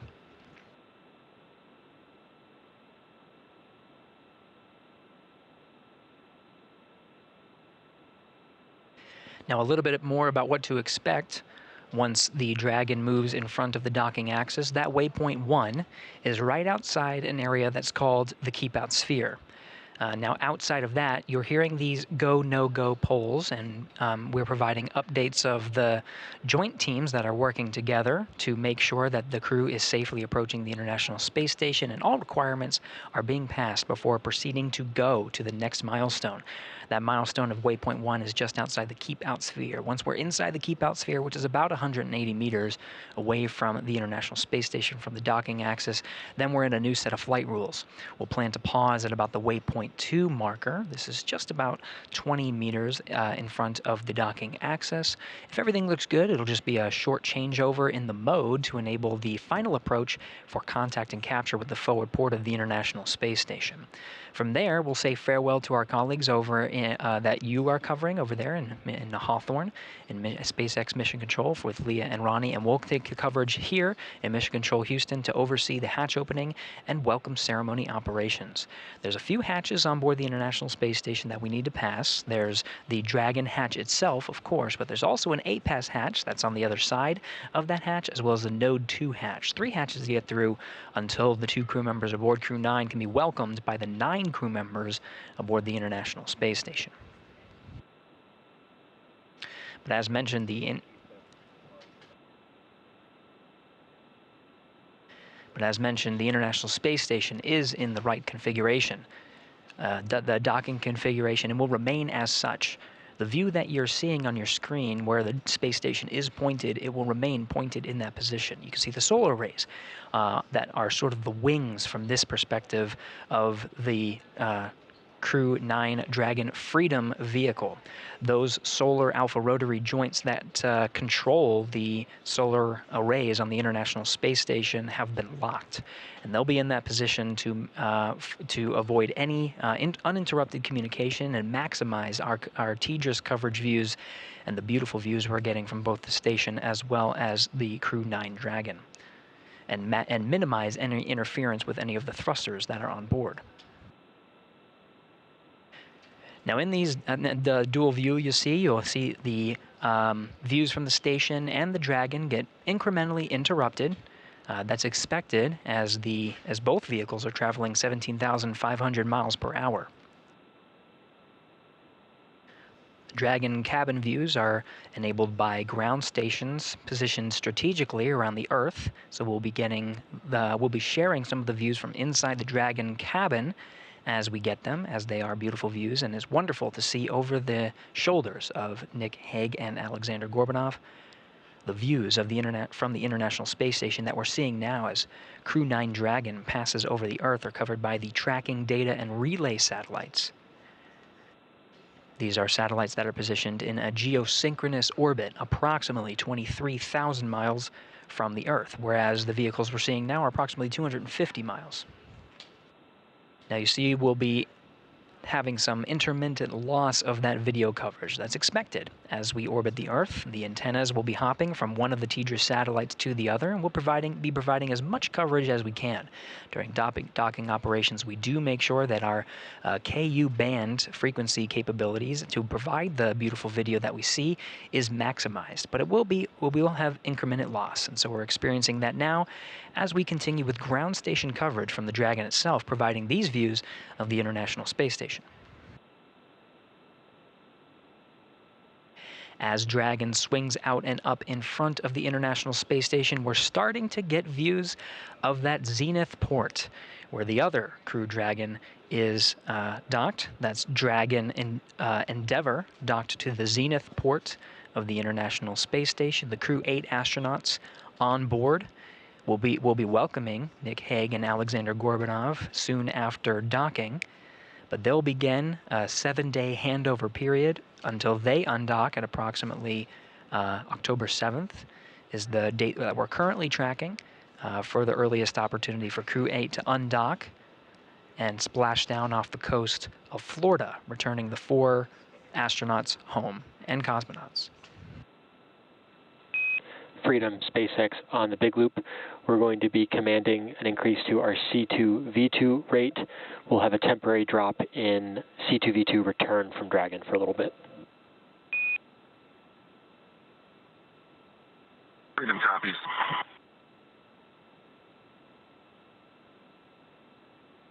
C2V2 is the common communication for visiting vehicles.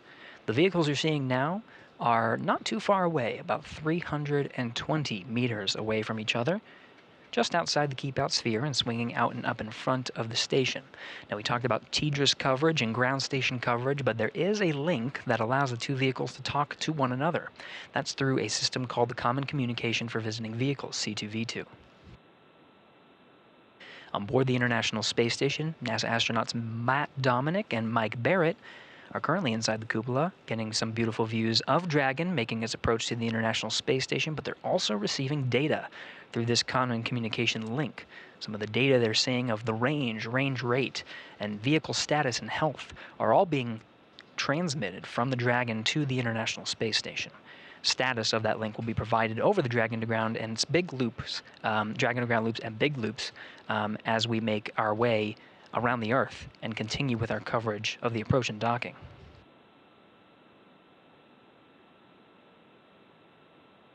We're now over the continental United States, about 260 statute miles over the northern continental United States, getting some great views as Dragon makes its way towards the docking axis. Station and Dragon, almost directly over the northern border of North Dakota. We're getting views in the distant southern Canadian landscape.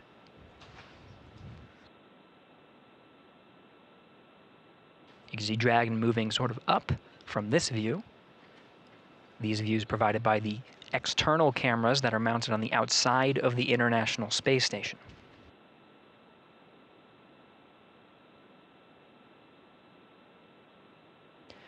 The camera's zoom and focus and aperture are being controlled by flight controllers here on the ground. In fact, here in the room with me in Mission Control Houston, that position is called the Cronus.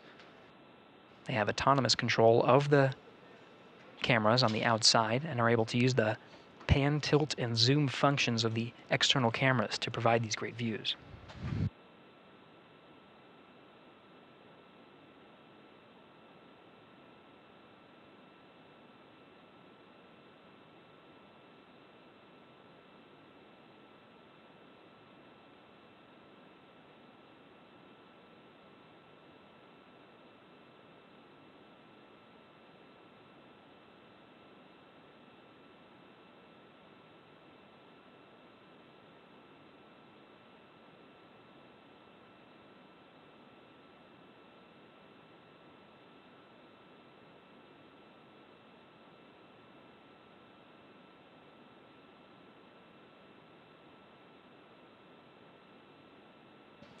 We're closing in on 4 p.m. Central Time, 2 p.m. over there in the Pacific Coast, continuing to track Dragon's approach to the International Space Station.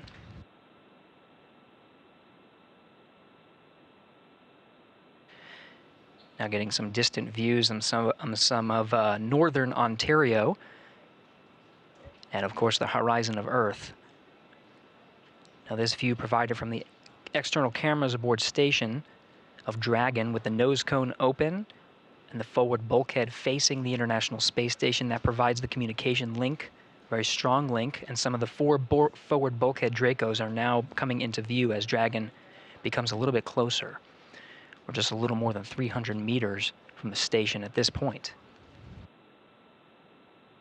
Now this slow trajectory is moving us up into what's called the docking axis. The docking axis is immediately in front of the space station today. We're heading towards the forwardmost port. Dragon Endeavour is currently docked to the Zenith port. This is the space-facing port. And Endeavour again will undock in approximately 7 days. This allows for a seamless handover of the Crew-9 crew and the Crew-8 crew before their departure. Endeavour is currently configured with extra seats for Butch Wilmore and Suni Williams, both NASA astronauts, who are scheduled to return aboard the Crew-9 Dragon, with those seats outfitted for emergency capabilities, just in case. We're not going to be using them, though, because the Dragon and Freedom is well on its way to the International Space Station with those 2 empty seats.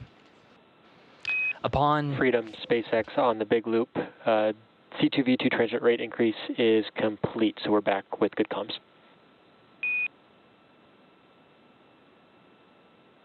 Copies. C2V2, again, that communications channel that is a link between the Dragon and the International Space Station. Back to a nominal config.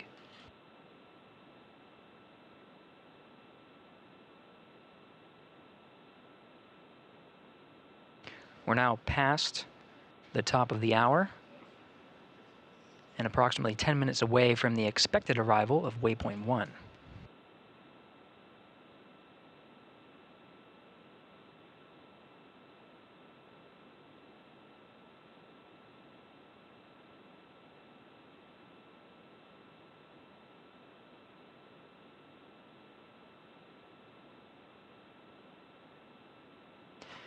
The views you're seeing from the International Space Station illuminating the capsule of Dragon Freedom there are covered by the setting sun, and whereas we approach an orbital nighttime. As the station and Dragon Freedom pass over the western border of Quebec, the terminator line that separates daytime from nighttime is over the Atlantic Ocean. It'll be just a few minutes until the expected sunset, and we'll lose some of the views that we have currently of Dragon Freedom. Now we're getting a flashing light from the center hatch of the exposed forward bulkhead, thanks to the open nose cone. But that blinking light is called a docking light. We'll be seeing those views. As we enter into an orbital nighttime, we'll see some of the navigation lights lit up. This includes the starboard light and the port light, starboard being green, port being red. That will show the relative position and orientation and attitude of Dragon as it makes its approach to the station.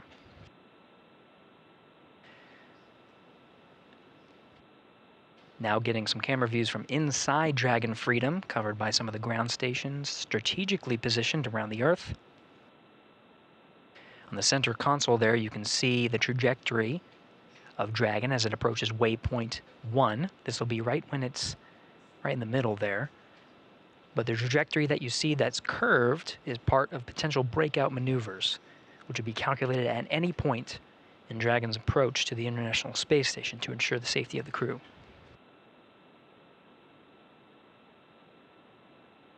We have passed several go, no-go checkpoints, everything looking healthy aboard Dragon and station. Ground teams in Houston and Hawthorne in position.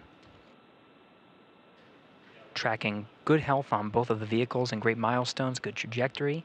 Everything's looking good to proceed past waypoint 1 inside the keep-out sphere.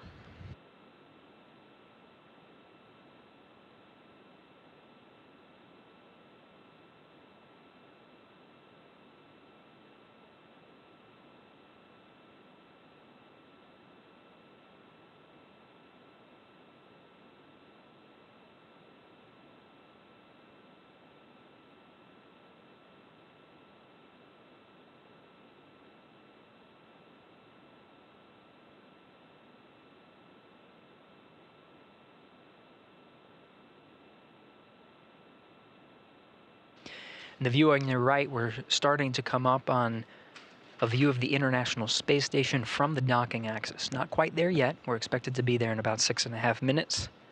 So we're right immediately in front of the International Space Station. From there, we'll make our slow and methodical push in towards the docking axis through several waypoints. Waypoint 1 being, of course, meeting at the docking axis immediately in front.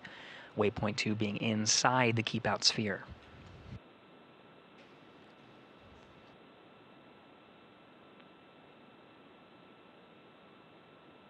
Commander Nick Hague In the view from inside the capsule, on the left from your screen, mission specialist Alexsandr Gorbunov on the right. Following along on Dragon's approach to waypoint 1 immediately in front. The sun ahead of an orbital sunset, illuminating the station's solar arrays. 8 sets of the legacy arrays in view.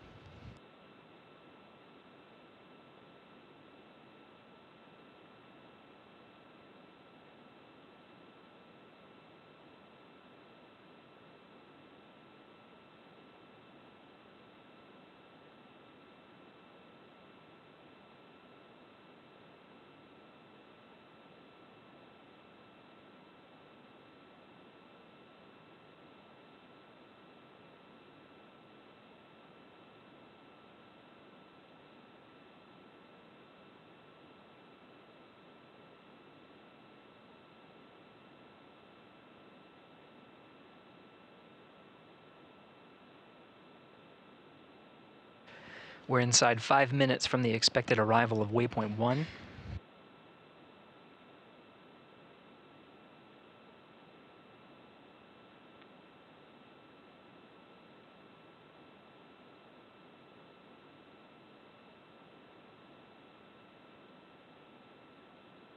The arrival of Dragon to waypoint 1 should coincide almost exactly with the expected time of an orbital sunset, where we will lose the illumination of the outside of Dragon from the sun.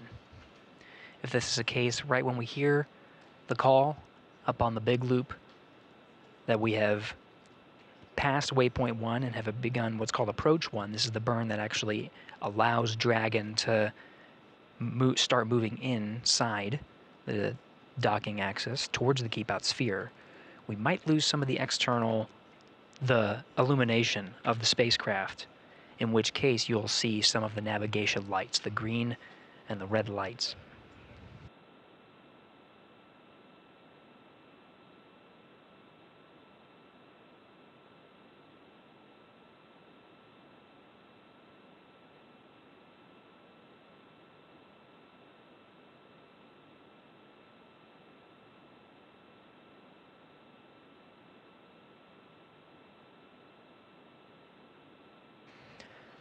Sunrise is not expected until about 4:46 p.m. Central Time, 2:46 p.m. Eastern, in which case, if we proceed on the timeline as we are now, as expected, the expected docking time being just around 4:30, we will be docking during an orbital nighttime, which does meet the necessary lighting conditions for docking.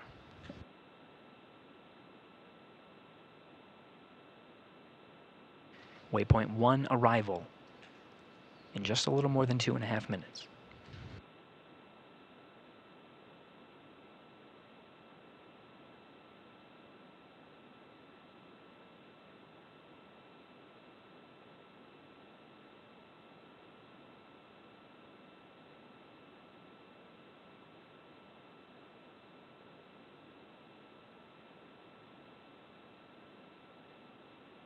We're continuing to follow along in the journey of Commander Nick Hague, NASA astronaut, and mission specialist Alexsandr Gorbunov, Roscosmos cosmonaut, on their way to the International Space Station. From here, Freedom Mission Control SpaceX Houston. on the big loop.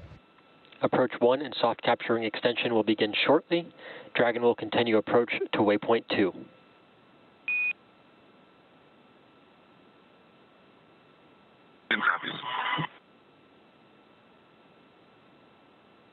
That call from the ground confirms that all teams are go to proceed past waypoint 1. There will be no stopping at the waypoint 1. Dragon will execute its approach 1 maneuver burn and does have a go to enter inside the keep-out sphere. This is at the 180 mark.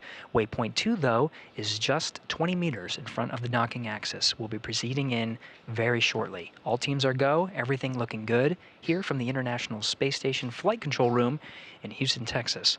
With that, as we continue to follow along, I'll toss it back to my colleagues over in Hawthorne, Leah and Ronnie. Take it away. Awesome. Thanks, Gary.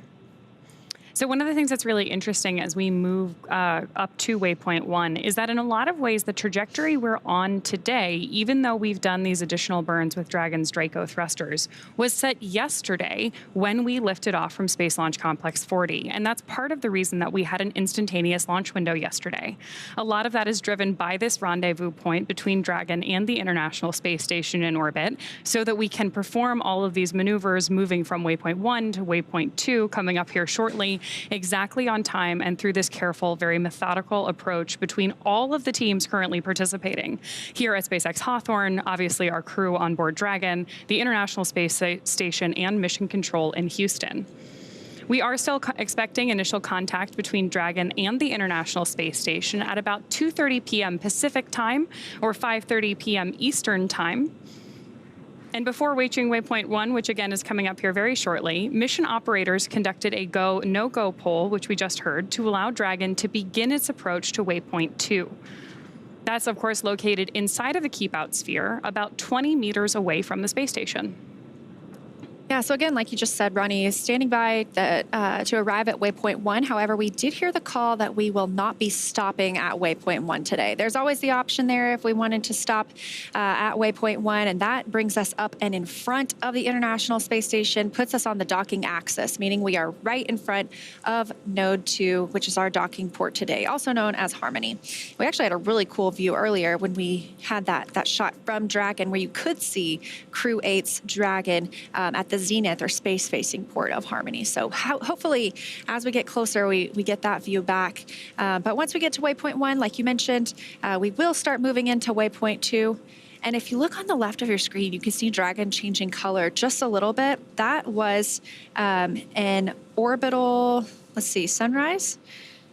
That was the delayed view of an orbital sunset. So they are now in an orbital nighttime, flying about 260 statute miles over the Atlantic Ocean. They'll be crossing over Africa soon. And if you see all those little colorful dots on your screen, not the ones on Dragon, but all of those other little specks, that is due to radiation hits on the camera. So those are not colorful stars in the background. I wish they were. That'd be very cool. But that is actually just a little bit of damage to the camera itself from being in the space environment.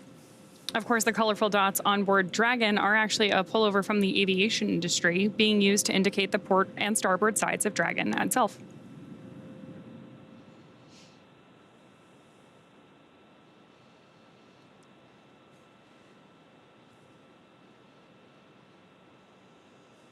We've talked a little bit about the, obviously, Dragon Freedom docking today with Crew-9, and then the Dragon with Crew-8 that arrived and is at the zenith port of the Harmony module. But there are other visiting spacecraft on the space station right now. Those include the Soyuz MS-26 spacecraft, launched just a couple of weeks ago and brought up 3 additional crew members. They'll stay on board for about 6 months. We also have 2 Progress resupply spacecraft. Those are also from Roscosmos, Progress 88 and 89. Those are resupply spacecraft. So they come up with food, fuel, any materials or hardware for the crew living and working aboard. And then we also have Northrop Grumman's Cygnus 21, so their 21st flight to the International Space Station. That's another resupply spacecraft bringing up cargo and hardware. Getting views still of Dragon as it approaches the space station here on your screen, fading a little bit as we head into that orbital nighttime. We have Houston Station on 2 on the big loop, 1.102, step 3. We are ready for docking.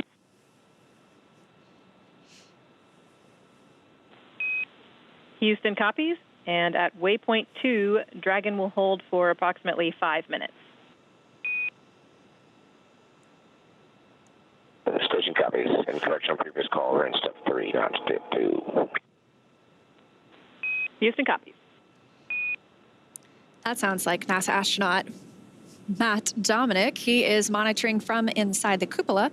That is our window to the world aboard the International Space Station. So almost all of the photos that you see taken by our crew members are taken from inside the cupola, and that also allows us to monitor the arrival and departure of spacecraft like Matt and his colleague, Mike Barrett, are also a NASA astronaut, are doing today. So we did hear the call out that they will hold at waypoint 2 for just a few minutes and then proceed in for docking. And good news that the station side is go for docking today. Yeah, that's really exciting to hear, especially because we have been working through all of these methodical, careful steps in the lead up to this docking effort. About 20 meters away from the station's docking adapter, Dragon's approach is going to slow in preparation in part for that hold, and it will begin to align itself with the docking adapter to come in for that final approach. Now, we did get confirmation that we have passed waypoint 1. Again, we're going to hold at waypoint 2. The waypoint 2 is about 20 meters from the International Space Station. So you can hold longer if you want to. We're going to hold about 5 minutes today, but you can hold longer if you want to, if you wanted to wait for better lighting conditions or just reconfiguring anything on either Dragon side or station side. But 5 minutes is a pretty short hold just to make sure everybody is ready for that final push in for docking. And then, like we also mentioned earlier, we'll have one last call out in that time frame, which will be CHOP. And that's the crew hands-off point. It happens about 2 meters from the International Space Station, so very close. And that means that if we needed to, if Dragon needed to back away from the space station at that time, it would not be executed by the crew. It would need to be executed by Dragon itself. So an autonomous retreat. And all of Dragon's flight has been autonomous. From all of its burns and its rendezvous and its docking itself, it'll be completely flying on its own. Now, this view on the right side of your screen from Mission Control Hawthorne, they have been on console for the last 26 hours, actually almost 28 hours now, monitoring the flight of Dragon up to the International Space Station. Just a couple of hours ago, we heard that big loop configured, meaning that Hawthorne, Dragon, the International Space Station, and Mission Control in Houston are all able to talk to each other. Freedom SpaceX on the big loop, self-capturing extension complete. Reminder, we will be holding for about 5 minutes at waypoint 2. If you'd like, you can keep your visors up until we are getting ready to command into approach 2 out of that hold.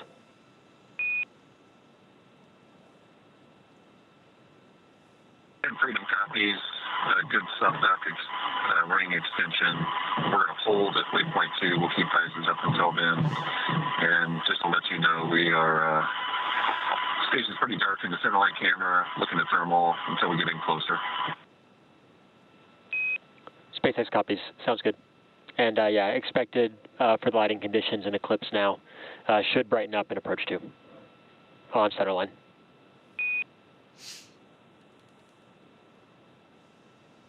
And copies.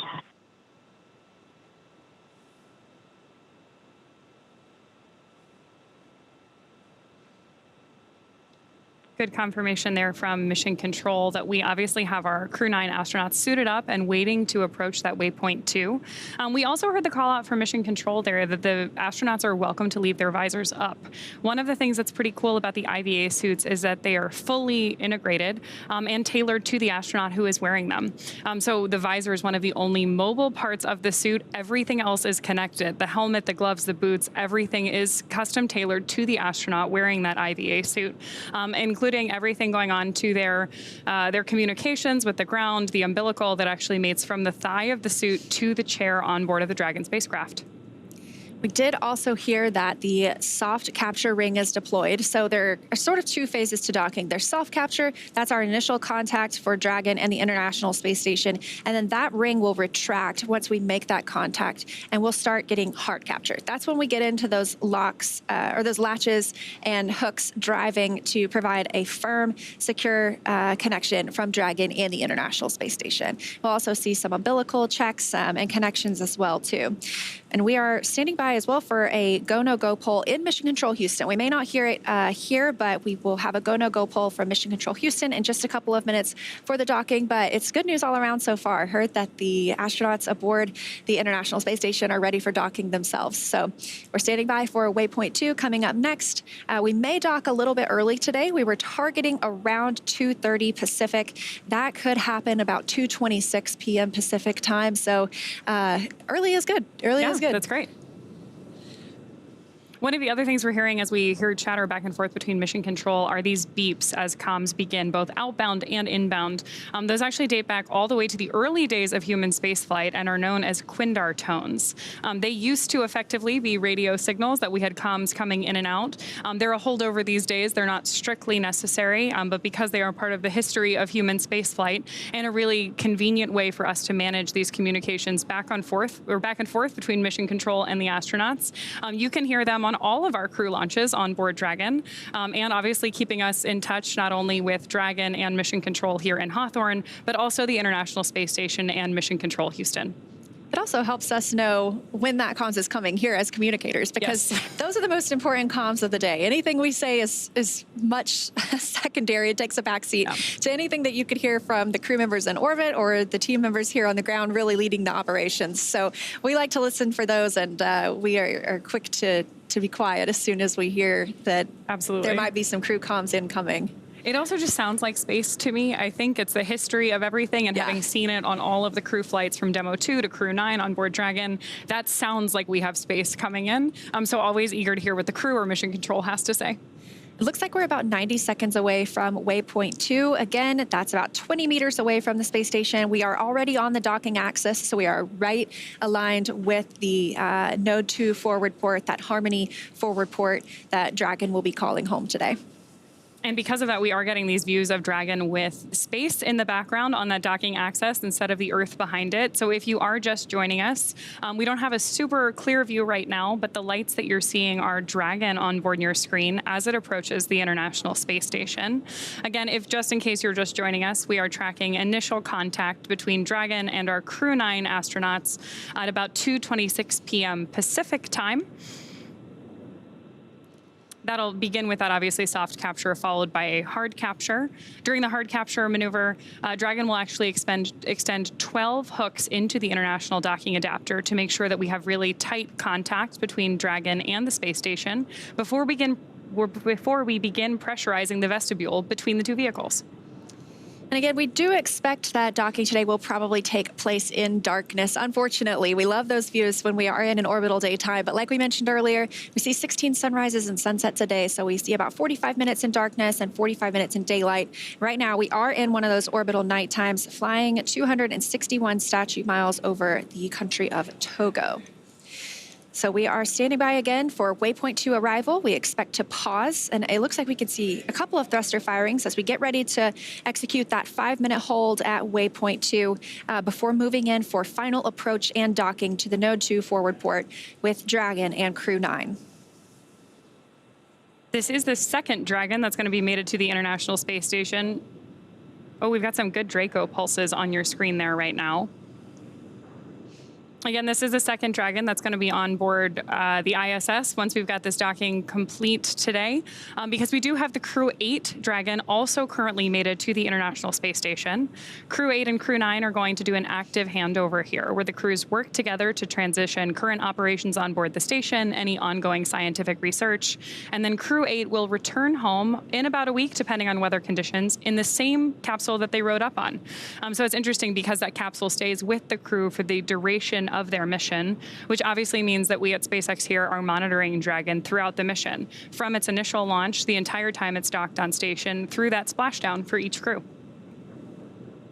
Did just get confirmation that we are holding at waypoint 2, so we may hear a call to the crew in just a moment confirming that as well. Again, expecting maybe a 5-minute hold, 20 meters right now away from the International Space Station. It is truly slow and steady, wins the race. With that 5-minute hold, we talked about maybe a 2:26 p.m. docking, a 2:30 p.m. docking. It's nebulous a little bit at this point. We just take the time that we need at this hold, and so we may be back a little bit closer to the 2:30 docking. But we will make sure to let you know exactly where the International Space Station and Dragon are flying and the time of docking as soon as that happens. So this is the final hold in the mission before we welcome Dragon and Crew-9 to the station itself. This really is a dynamic phase of flight, too. Part of the reason that we're monitoring these things and listening in on mission control is that we have a lot of teams working together to assess the situation as it unfolds. So the good news is that we've had a really smooth flight so far for our Crew-9 astronauts who did lift off yesterday from Space Launch Complex 40 at Cape Canaveral Space Force Station in Florida. They spent about 28 hours on their way to the International Space Station. And as Leah mentioned, we are holding here at Waypoint 2, just about 20 meters away from the space station, awaiting that final approach and docking. Currently, Mission Control Houston is conducting their poll to ensure that we are go for final approach and docking when we depart Waypoint 2, again, final hold point for today's mission. So this is really game time. We are getting close to seeing these two new crew members arrive at the space station. Again, once they dock, it'll take about 2 hours for all of the operations required before we see them float through the hatch. That includes vestibule depressurization. That's the space between Dragon and the International Space Station itself. And right now it is exposed to vacuum so that Dragon can dock. So Freedom SpaceX on the big loop. Ground is go for final approach. Confirm crew readiness for approach and visors are down.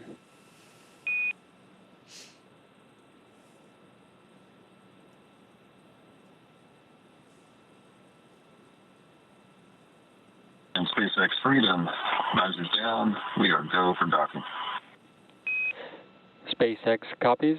As a reminder, once Dragon is inside the crew hands-off point, retreat and breakout are not permitted.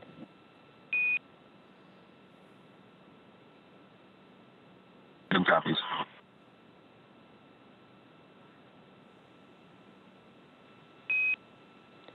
And Freedom SpaceX, we are resuming approach. Good copies.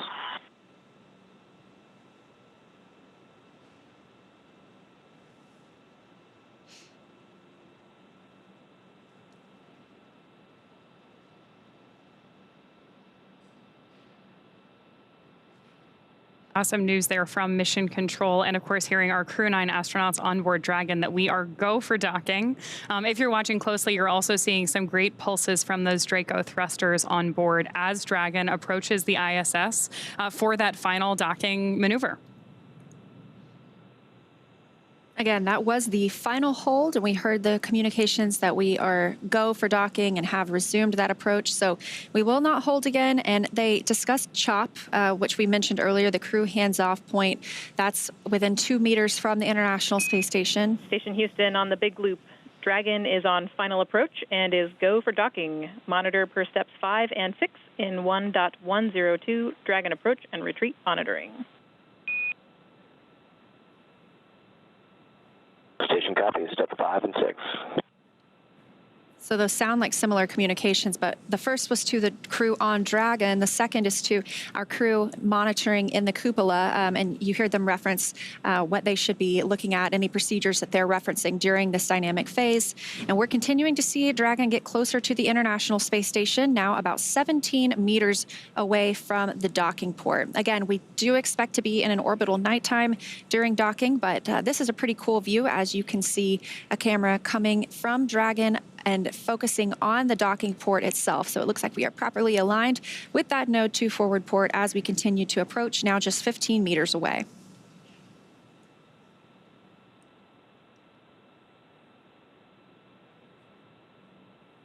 Seeing good real-time readouts on your screen there. Just in the upper right-hand corner, you can see our LiDAR geometry indicating how close we are to the International Space Station.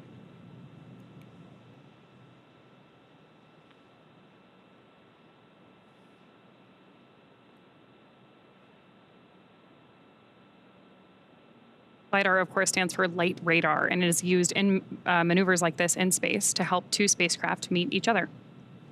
And that helps us to not need daylight when we are executing these maneuvers. So again, I mentioned this is happening in the dark. We can hold and wait for different lighting conditions if we needed to, but because we have this LiDAR technology, we're able to continue moving in. And like you mentioned, Ronnie, if you look in the top left, you can see we're now just about 10 meters away from the International Space Station. Oh, confirmation from the crew, 10 meters away. 10.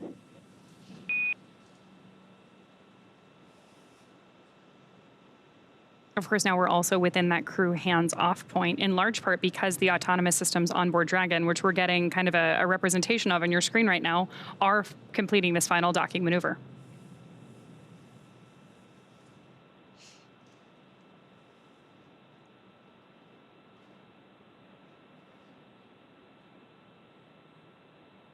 Looks like just about 7.5 meters to go.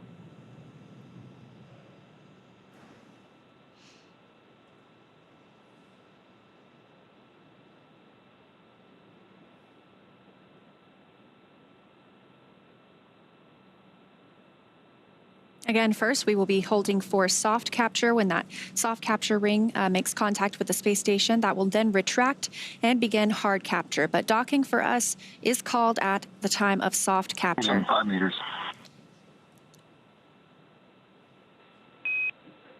Copy 5. Standing by for the arrival of Crew-9 to the International Space Station. We are also getting some pretty good views here of Dragon approaching station, even though we are in an orbital nighttime and it's pretty dark. That's exciting to see how close these spacecraft are to each other. Yeah, now just about 4 meters away. Standing by for the call for CHOP, crew hands-off point.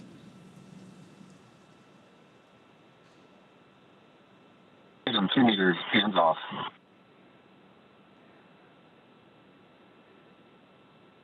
Less than 2 meters away, standing by for docking.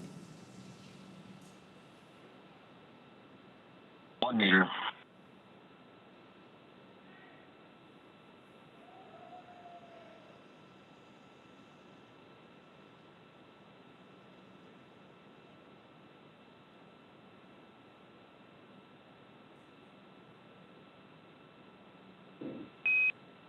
Freedom, SpaceX on the big loop, soft capture confirmed.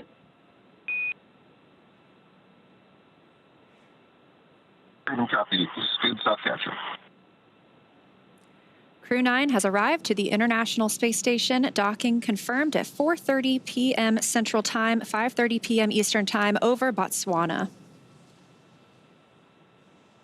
Now, we still have a few steps to complete before Dragon is securely attached to the station, so we're going to go ahead and follow those along as well. We are standing by for the hard capture sequence start, and then we will also hear a call out for hard docking complete.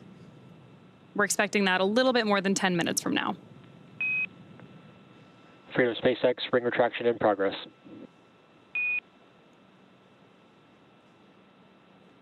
Freedom copies.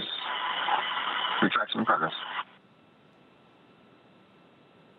Again, they're referencing the soft capture ring that will slowly retract and bring Dragon closer to the International Space Station. We'll get into that hard capture sequence with the hooks and latches, providing us a hard docking, and that happens about 10 minutes after docking itself. Again, Crew-9 arriving at the International Space Station as the station and Dragon were flying about 265 statute miles over Botswana, 4:30 p.m. Central Time, 5:30 p.m. Eastern Time.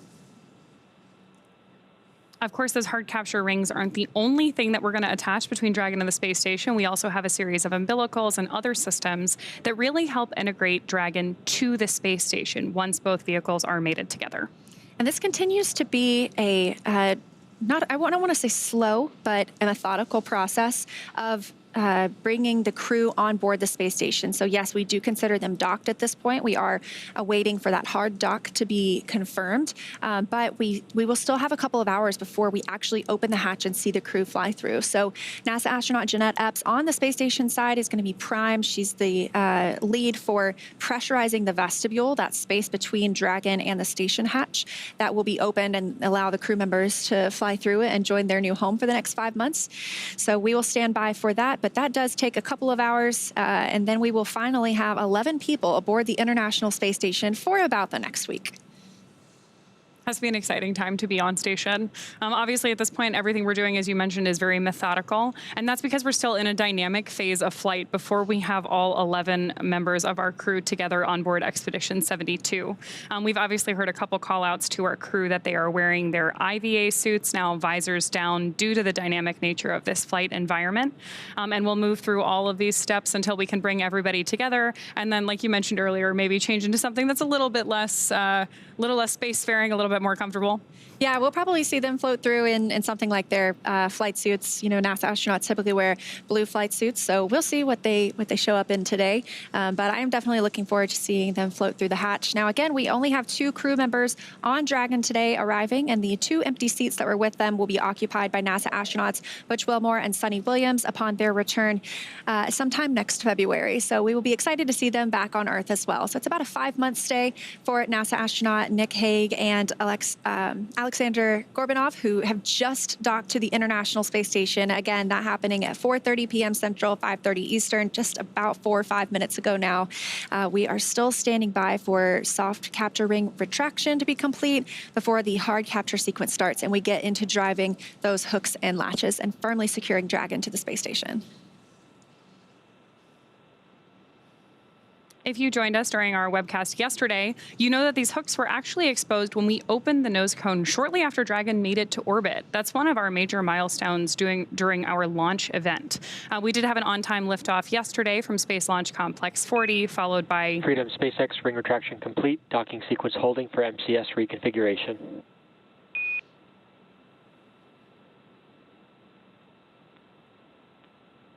Copy, holding for MCS reconfig.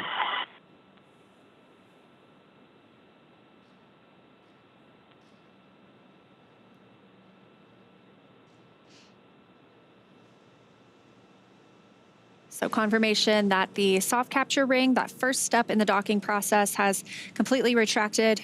We will soon move into the hard capture process. Sounds like they're standing by for reconfiguration before doing so. But you can hear that the crew on Dragon are still speaking with the core here in Hawthorne, the crew operations resource engineer. So once they float into the hatch, though, they really become Expedition 72 crew members, not just Crew-9 crew members. And they will start communicating almost solely with the flight director the Capcom in Houston. That's the capsule communicator. Really serves the same role as what we have here in Hawthorne with the core. That's the single person in the room that communicates with the crew. That keeps all of the communications streamlined, so you don't have a ton of different voices at different consoles. Station Houston, on the big loop, MCS configured, proceeding with hook driving. Station copies. There's confirmation there that we are moving forward with that hard docking and that we're talking over the big loop. So as you mentioned earlier, right now we're all communicating each team with different key personnel to minimize the amount of crosstalk that we have, but everyone can hear each other. The big loop does include mission control here in SpaceX, mission control Houston, the Dragon spacecraft, and the International Space Station. And I can see that we do have those hooks starting to drive. There are 2 sets of 6, so we'll have 1 set of 6 that will listen to here is complete before they start driving the second set, and that really secures that Crew-9 has arrived at the space station. And we're getting good views of Crew-9 on your screen right now. Looking over their shoulders at their displays, obviously giving them information about their status as we continue to perform this hard capture sequence with the International Space Station. And they're able to monitor the entire flight all the way from launch yesterday, 10:17 a.m. Pacific, 1:17 p.m. Eastern, all the way through the docking process right now by watching those screens that you could see. It's 3 monitoring screens, or 3... It is 3 monitoring screens. Display screens, yeah, there you go. And so they have the opportunity to continue monitoring there. However, they do also have the ability to take over and manually command the spacecraft if they needed to. But we didn't see that on this flight. It was a pretty smooth ride uphill for Dragon all the way to docking at the space station. Again, about 7 minutes ago now. We are continuing to watch the hooks drive and secure us to the International Space Station. Looks like we should have just about 5 minutes until we have confirmation of that hard docking completion. Currently expecting that at about 2:43 p.m. Pacific time.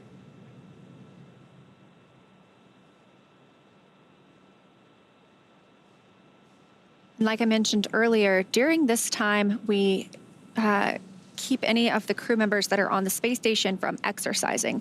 So any exercise that happens in space can impart loads on the spacecraft itself. So those might be very small, but this is a pretty specific sequence. We want to make sure all those hooks and latches go in the right place. And so they have to hold off from exercising for the time being. Crew members on the space station exercise for about 2 hours every day. That helps keep their bones and muscles strong. That way, when they get back to Earth, they can recover much faster and are able to walk almost immediately. That's incredible. There's a lot of very cool exercise-focused research going on board the International Space Station, as I understand it, including both a treadmill, a stationary bike, lots of different ways to keep them strong, even in microgravity before they make it back down to Earth. Yeah, absolutely. And I think it's another one of those things that proves how important what we do on the space station also is for benefits here on Earth, because what we've learned is also kind of a look into people who deal with osteoporosis or their bones, deteriorating because without lack of exercise in orbit, we're using our bones and muscles just to stand here right now, but you really don't when you're in space. So you have to do that continued exercise. And so what we're able to learn in space about exercise and the importance of it, we can also look to apply back here down on Earth from people who struggle with osteoporosis as well. There's a huge amount of crosstalk, actually, between microgravity research that's done both on board Dragon, whether it's through one of our NASA missions or our commercial missions, and the International Space Station, all that benefit life here on Earth, whether that's things like focused on bone health or even very specific disease pathways. It's interesting to give us that opportunity to look at different types of research that we can do for whether it's biological or nutrition. We talked a little bit earlier today about the number of plant experiments that are currently ongoing on board the ISS, all studying how we can deliver different amounts of nutrition to our astronauts on those future long-duration exploration missions. And of course, then there are parallels for that on Earth as well. It's been 10 minutes since our docking today, and I see the first set of 6 hooks are now fully driven into the International Space Station, and the second set is now driving. So we are in the process of hard docking. Again, that takes about 10 minutes after docking, so we anticipate seeing that complete soon. But we did dock today, really right on the target time, 2:30 p.m. Pacific time, 5:30 p.m. Eastern time. That's really incredible, too, because even though we mentioned it earlier, it bears repeating. We hit that 2:30 p.m. today because we had an on-time liftoff yesterday during an instantaneous launch window. This entire approach to the International Space Station is carefully... SpaceX hard capture complete. Oh, confirmation of hard capture. That's great. Standing by for umbilicals as well. Copy you. Hard capture complete. Welcome aboard, Freedom. Of course, now that Dragon has completed the docking sequence, the spacecraft needs to undergo a handful of checks, including hooking up that umbilical. I know you've been waiting a while.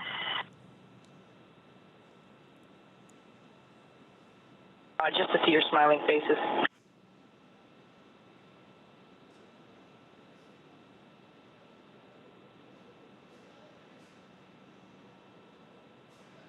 Once we get those checks complete, we'll obviously be able to get those crew members united on either side of Dragon and the ISS right now. But the crew on board Dragon now gets a chance to get out of their spacesuits before moving into hatch operations. That's right, and things will be picking up inside the station too as NASA's Jeanette Epps gets the hatch on the station side ready to be opened. She's going to start pressurizing that area known as the vestibule between the Dragon and the station hatches. So we are standing by for confirmation of umbilical hard mate to the International Space Station, but we did hear both of those sets of hooks drove and we are officially hard docked. So we are just standing by for umbilical. Station on the big loop. We are standing down from Crew Dragon approach monitoring. Houston copies. And deconfigured work.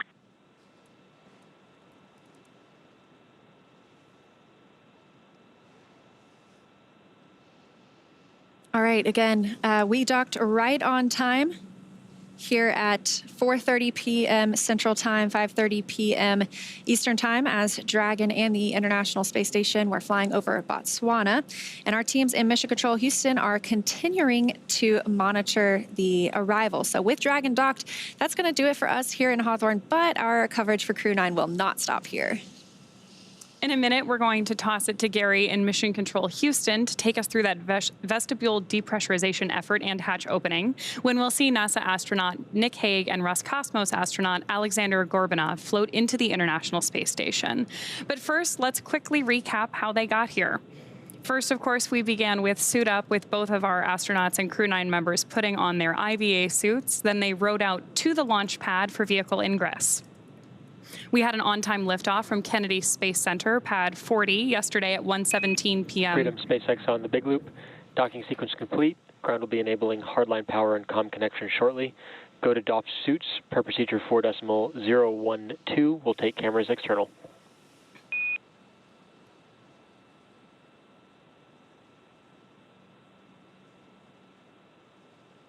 SpaceX reading copies. A little bit broken there, but you're putting in hardline comm. You gave us the go for suit doffing. Hey, firm Nick. Docking sequence is complete. We are enabling hardline power and comm connections. And concur, yeah, you can go ahead and doff your suits in 4.012. I will take cameras external.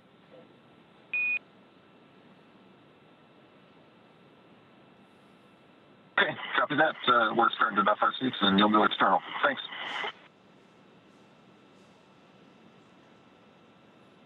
Confirmation from Mission Control there that we are go for suit doffing for our Crew-9 astronauts. Again, we are following up from a successful on-time launch yesterday from Space Launch Complex 40 at 1:17 p.m. Eastern. That was followed by a Stage 1 landing of our booster on Landing Zone 1. So that was a return to launch site landing, which we had great coverage of on our webcast if you want to take a look at that. That, of course, was followed by Dragon separation into a nominal orbit to set our Crew-9 team on their 28-hour journey to the International Space Station. We saw 5 major burns on board Dragon and then confirmed docking just a couple of minutes ago at 2:30 p.m. Pacific, 5:30 p.m. Eastern today, Sunday, September 29th. And now that Crew-9 has arrived, we're turning our focus and looking ahead to the return of Crew-8. They're going to be taking you, or will be taking you along, as they return home after their long-duration stay aboard the space station. We're still looking at the return dates. That involves especially weather at our splashdown location. So those will be announced on nasa.gov. Be sure to tune in as NASA and SpaceX bring you live coverage every step of their journey. You can also follow SpaceX and NASA on social media for real-time updates. Thanks again for watching. Go NASA, go SpaceX, and go Crew-9 and Crew-8. And for those of you watching on X, please head over to NASA Plus to follow the coverage live. Really appreciate you being with us here in Hawthorne today, Leah. It's always good to have NASA on site. And of course, thank you all for tuning in to follow our coverage today. It's a great day for spaceflight, so I'm going to turn it over to my colleague Gary Jordan at NASA's Johnson Space Center in Houston to continue sharing the mission as the crew prepares to board their home for the next 5 months. That's the International Space Station. Thank you.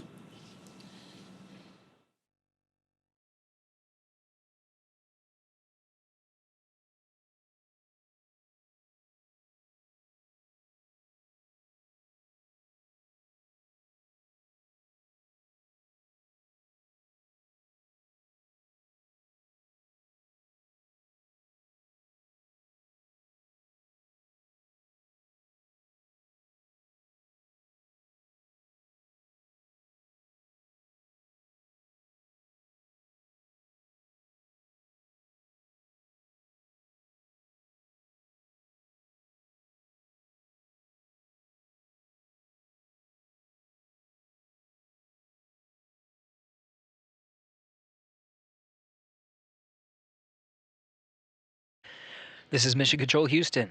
Thanks to our colleagues over at SpaceX. Houston Dragon, come check on the cabin mic.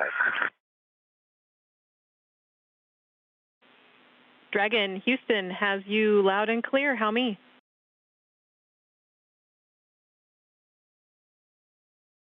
I got a loud and clear, sir.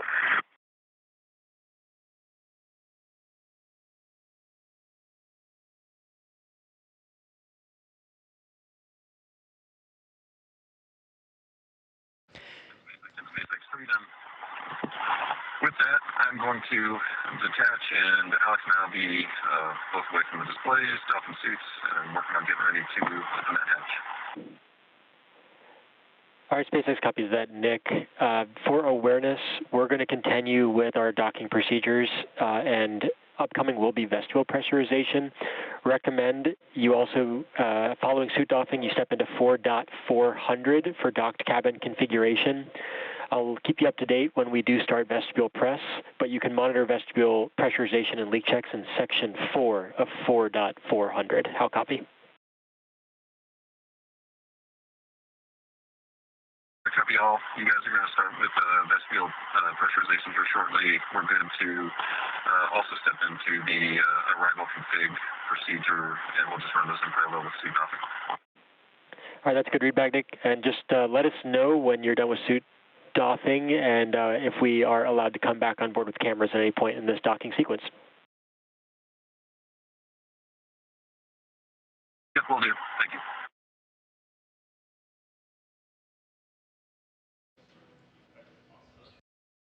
This is Mission Control Houston, continuing our commentary after the docking of Crew-9 Dragon Freedom to the International Space Station.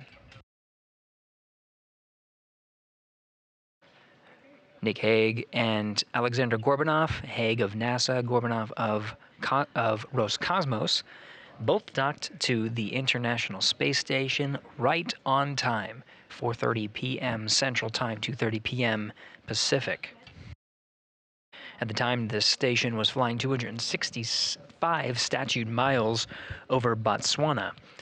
The crew on board Freedom now is going through the remaining procedures to get ready for hatch opening. Through the entire docking sequence, since docking is considered a dynamic event, as an extra set of precautions, the crew wears their launch and entry suits through the dynamic phase of flight of docking. The suits are protective measure just in case of any pressure loss in the cabin throughout the entire sequence. Station Houston on the big loop for pressurization and ingress part 1.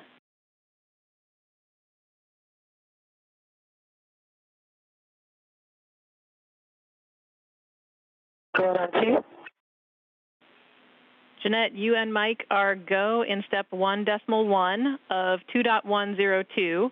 Before you begin, we would ask that you please power on the Node 2 Camera 1. Copy and work.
This is Mission Control Houston. We're covering the hatch opening operations after a successful docking at 4:30 p.m. Central Time. Crew-9 arrived aboard the International Space Station. Now it's just a matter of getting the hatches open to welcome the crew aboard the orbiting complex.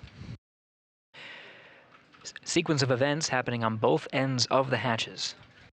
On the Dragon Freedom side, NASA astronaut Nick Hague and Roscosmos cosmonaut Alexsandr Gorbunov are going through a series of sequences and steps to doff or take off their suits they used and wore as a protective measure through this dynamic phase of flight of docking. After taking off their suits, they'll also undergo a number of steps led by the core over in the Hawthorne Mission Control and SpaceX Mission Control in Hawthorne, California. The core there will be relaying steps up to the crew. We may hear those steps on the big loop.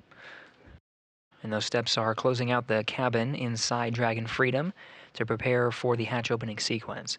This includes laying out the suits such that they can be dried, configuring the cabin displays and some of the equipment inside the cabin, as well as changing out some of the LiO canisters. These canisters allow for the scrubbing of carbon dioxide inside the cabin of Dragon Freedom. These are typical closeout procedures through every Dragon docking that we have undergone so far, just to make sure that Dragon... Station on the big loop. We see the DBDT 0.01, minus 0.01. The cabin press hasn't changed. Want to be sure that's close enough to 0 to be 0.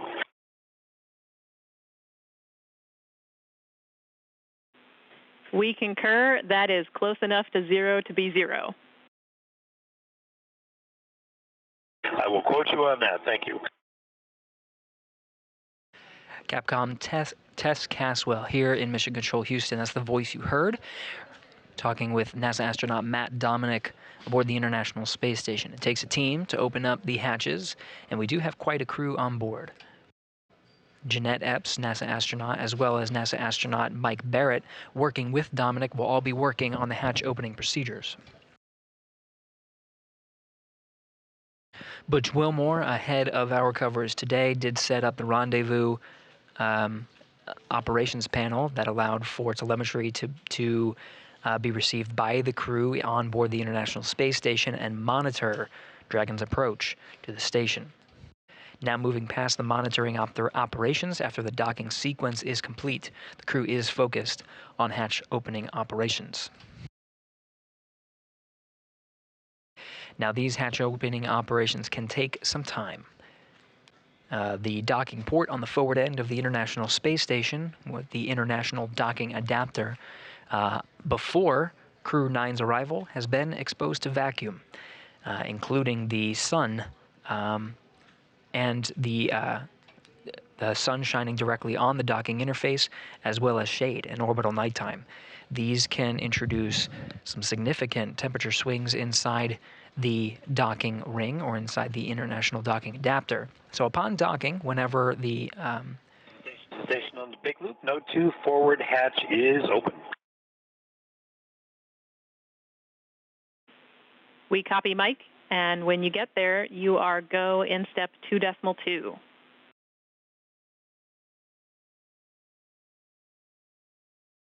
Have to go in 2.2. Through a visiting vehicle docking on the forward end of the station, there are multiple hatches on the International Space Station side that are closed as a protective measure. First is, of course, the A-Pass hatch. This is the hatch that's on the furthest position away from the International Space Station, and right now is in the closest proximity to the Dragon's hatch at the vestibule or the interface of the International Docking Adapter, where Dragon is currently docked. Now, a little bit inside the pressurized mating adapter, towards the modules of the International Space Station themselves, is another hatch. This is on the Node 2 forward end of the International Space Station. Node 2 hatch was closed as, again, a protective measure through the docking sequence. Now, as part of hatch opening operations, the first hatch of 2 is set to be opened. This will allow the NASA astronauts inside the International Space Station to have access to the pressurized mating adapter. This is the tunnelway that allows the connection between the Node 2, which is one of the modules of the International Space Station, and the A-Pass hatch, which is currently on the docking interface, where Dragon is currently docked right here.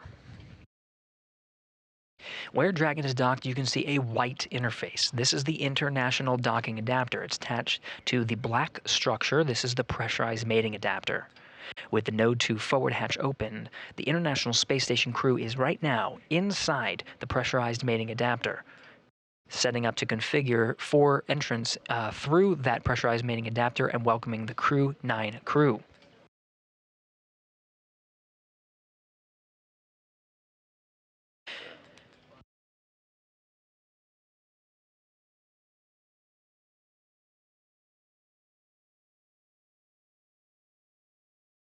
There's a couple of sequences that the International Space Station crew are undergoing right now. In fact, as part of the hatch opening sequences, we may start to get internal views from inside the International Space Station that we'll be able to show you. Crew will work in tandem to start outfitting the hatch itself, as well as they'll run some tubes inside the pressurized mating adapter. They'll be orange, and what those do is they allow for the circulation of air. With the hatch closed, sometimes there can be pockets of carbon dioxide that you just want to filter out as part of the hatch opening sequences, again, as a safety measure. This is one of those quirks when working in microgravity.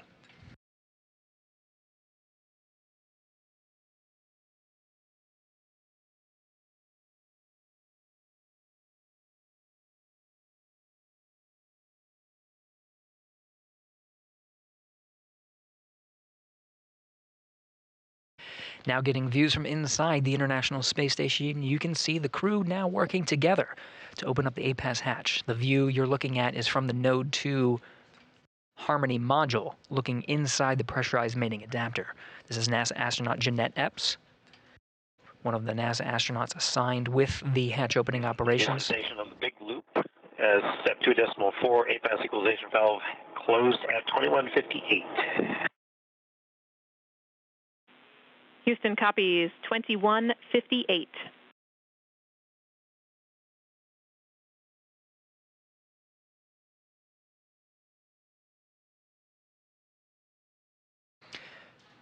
The voice you heard from inside the International Space Station is appearing on screen now. NASA astronaut Matt Dominic relaying some of the steps as they work through the necessary procedures to open up the hatch. Now, what we didn't talk about so far is on the other side of the APAS hatch is what's called a vestibule. It's a gap between the two hatches of the International Space Station and Dragon. This is inside the interface of the International Docking Adapter. It's just a gap, but that gap right now is a vacuum, is at vacuum. The sequence now that the astronauts will undergo is pressurizing that vestibule up to match that of the cabins of the International Space Station as well as Dragon Freedom. The pressure inside each of those vehicles matches that of the pressure of Earth at sea level, 14.9 pounds per square inch. Appearing on the left side of your screen, another NASA astronaut, Butch Wilmore, who again, earlier today helped out with setting up the rendezvous and monitoring tools needed for Matt Dominic and Mike Barrett today to monitor Crew-9's approach and docking to the International Space Station.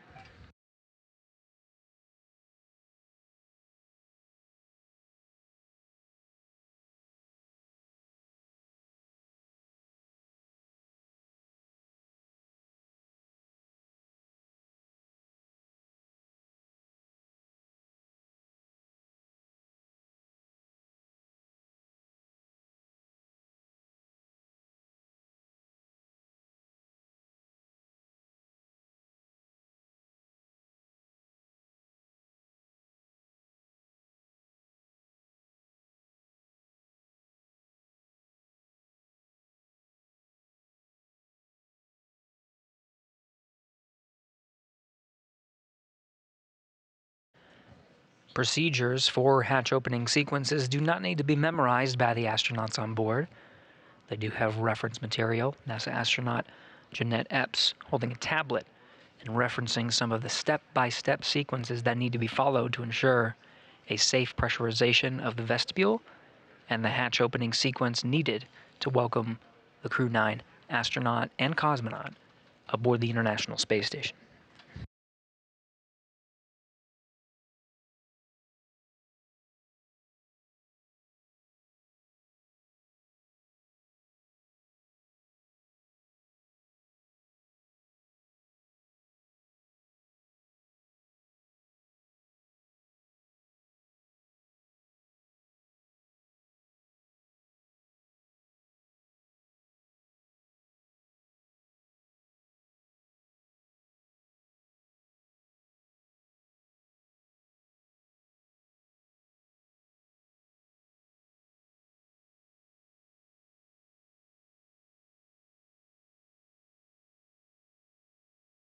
Teams aboard the International Space Station working with the flight control teams both in Hawthorne as well as here in Mission Control Houston.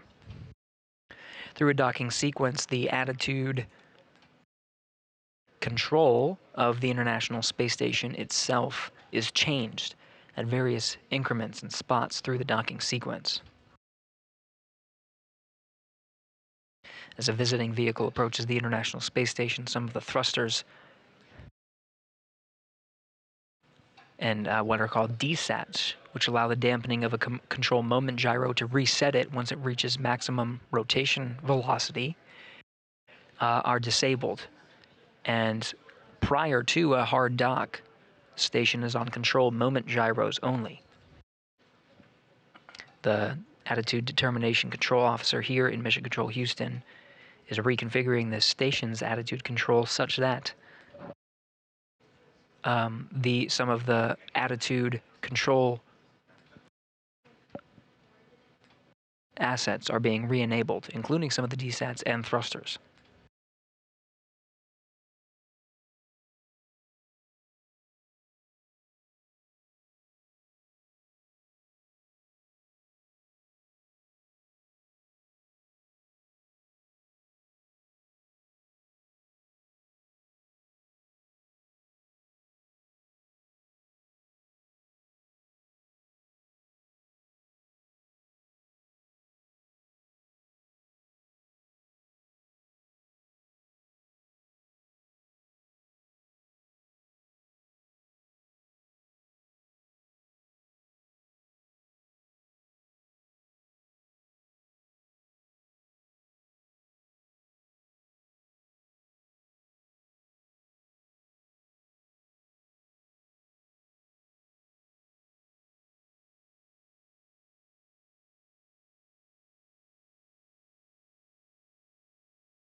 Dragon Freedom and the International Space Station flying together over the Earth. We're now over an orbital daytime. Station and Dragon are approximately 260 statute miles northeast off the coast of Australia, just over the Coral Sea.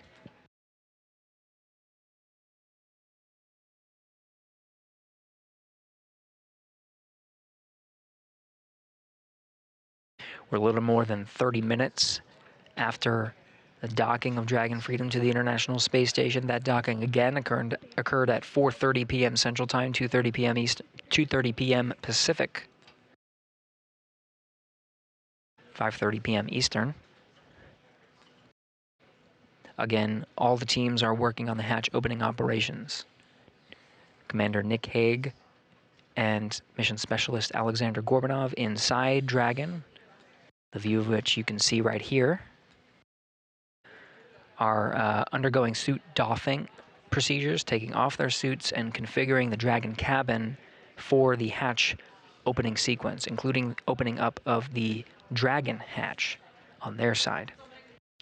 In the meantime, NASA astronauts inside the International Space Station are working on opening up the hatches on the station side. To the right of this view, where Dragon is currently attached to the station, is the International Docking Adapter that meets the two hatches, Dragon and International Space Station A-Pass hatches. And right on the right of your screen there, you can see the pathway on the right that's down through the pressurized mating adapter, the black structure there on the left. You can sort of make it out, but on the towards the very back end of the pressurized mating adapter is a hatch. That's the one they're going to be working on opening. But first comes the pressurization of the vestibule in between the two hatches. That vestibule currently is at vacuum, and it's going to take some time to bring up to vacuum. In fact, it happens in a couple of steps. Right now, from vacuum, it needs to be brought up to 14.7 psi. It's not done in one swoop. It's done incrementally. First, it's brought up to 5 pounds per square inch and held there. Freedom SpaceX for awareness. ISS power connection established.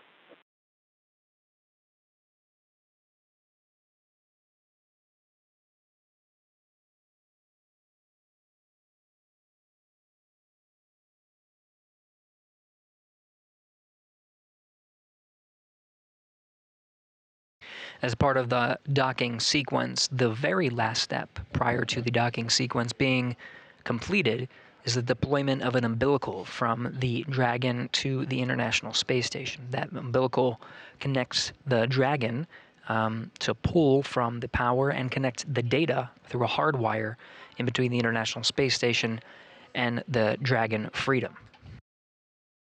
Dragon, until that point, has been operating its power off of the batteries on board as well as the solar arrays that are on the trunk, very apparent on the black section of the unpressurized trunk from the external view of the Dragon. Those have been providing power up until this moment, where we just confirmed through that big loop that the umbilical that connects the Dragon and International Space Station and allows Dragon to pull from the International Space Station's power, that's been completed and is in work. Dragon now on the International Space Station power, no longer needing to rely on the batteries and solar arrays.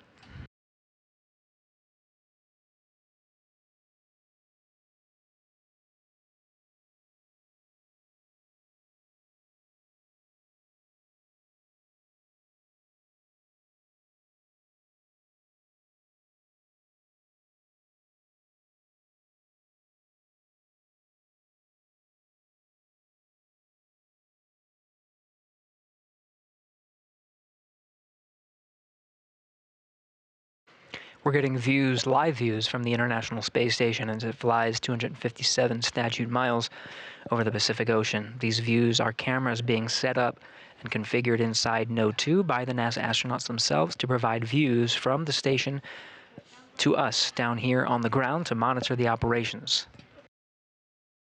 Of course, aside from opening up the hatches, will be a welcoming ceremony. We'll see the smiling faces of Nick Hague and Alexsandr Gorbunov enter into the International Space Station and be welcomed. Freedom for a status.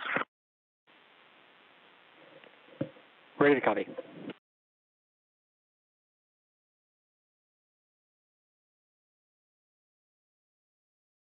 Yeah, we started the 1-hour timer for the suit drying 8 minutes ago, and I am ready in section 3 with an inventory when you're ready to copy. Okay, 1-hour timer 8 minutes ago, so we'll be looking for that in about 50 minutes to complete suit drying, and I'm ready to copy inventory.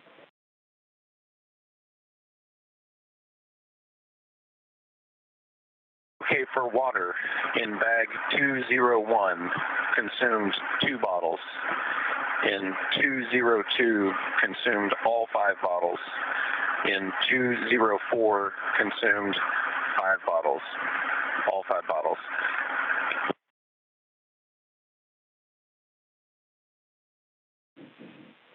All right, we copy that. 2 bottle from 201, all 5 from 202, all 5 from 204. That's a good readback, and that includes the flush bottle we're going to use here shortly. For food, we consumed everything in 303, 304, and 1 meal from 308. All right, SpaceX copies. The water includes flush bottle, and then all food 303, all food 304, 1 meal 308. That's a good readback. We're going to do the flush on the commode, and then I'll call down and let you guys come aboard. SpaceX copies.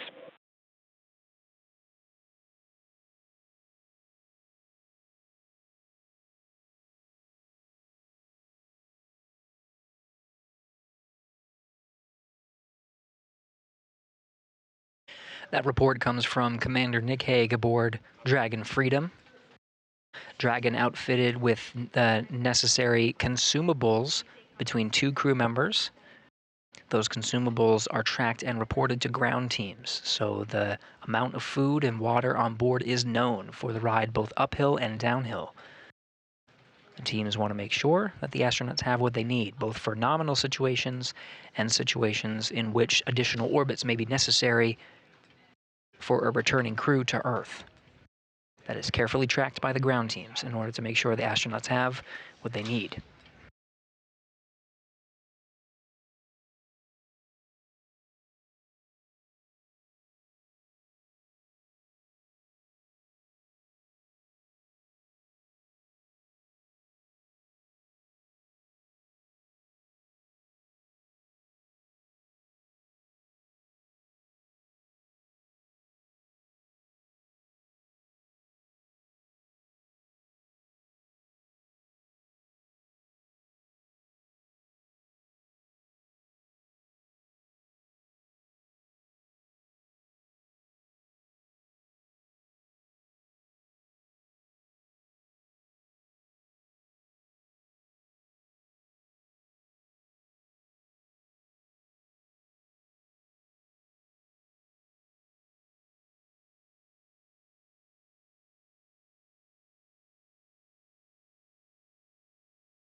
Station and Dragon Houston on the big loop. For awareness, we are configuring Dragon for hardline audio.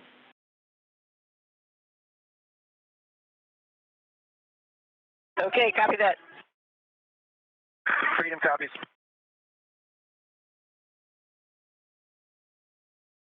Now again, there is an umbilical that connects Dragon Freedom to the International Space Station. We did talk about the power. That power connection is confirmed. Dragon is pulling power from the International Space Station, no longer needing to rely on the solar arrays and batteries aboard. The umbilical also provides a data connection. The audio on board Dragon and aboard the International Space Station to this point has been configured separately through a big loop configuration and a wireless configuration that is the common communication for visiting vehicles that was used between the two spacecraft. Teams are now working to use the hardline data path that's enabled by the umbilical connecting Dragon to the International Space Station. Comm checks on the hardline may be coming after that hardline is established.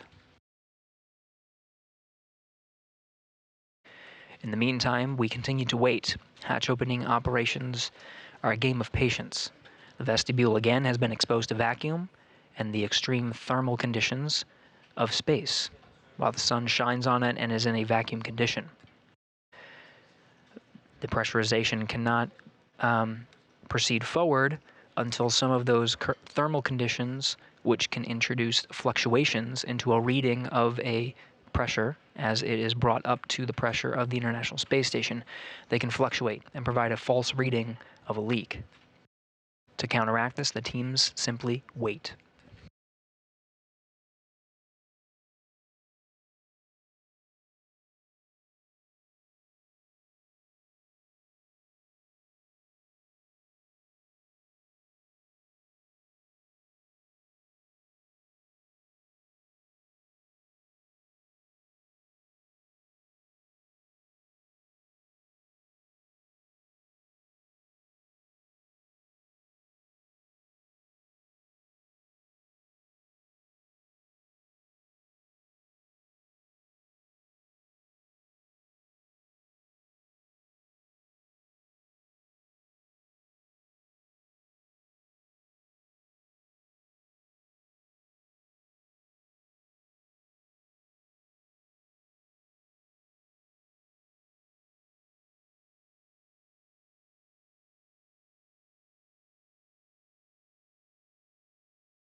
Freedom, Houston.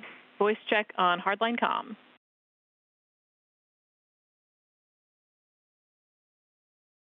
Houston, Freedom, it's got you loud and clear. Copy loud and clear.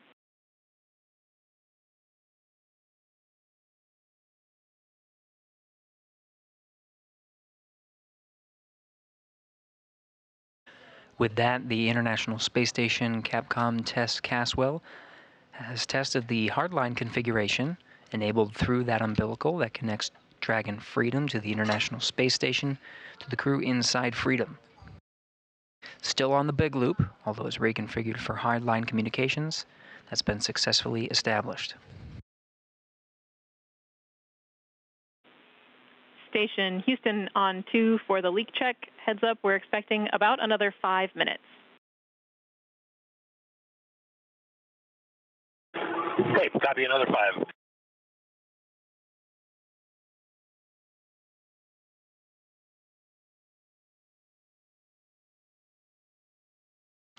As a reminder, as the vestibule is pressurized in between the station hatch and the Dragon hatch, to ensure that the leak check is solid, it's just a matter of waiting. The vestibule's exposure to vacuum prior to Dragon's arrival introduces thermal fluctuations that can give a false reading of a leak. So, when the vestibule is being pressurized, simply waiting can allow some of those thermal fluctuations to dampen out and get a very good reading of whether or not there is a leak on board.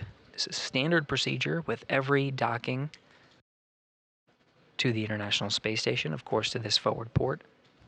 Just following procedures, allowing another few minutes to make sure that it's a good reading and there are no leaks before continuing to press for introducing more pressure into that vacuum space, that vestibule. Again, the target pressure that we're going for here is to match that of the International Space Station and Dragon cabins, 14.7 psi, pounds per square inch.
Station Houston on 2 for the leak check.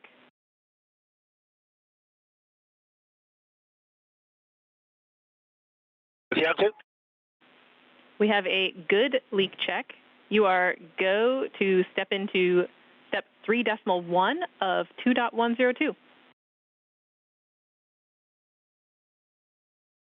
Copy 3.1 of 2.102 inward.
This is Mission Control Houston. Teams on the ground confirmed that they are happy with the leak check. The vestibule seems to look good. No leaks in between the two hatches.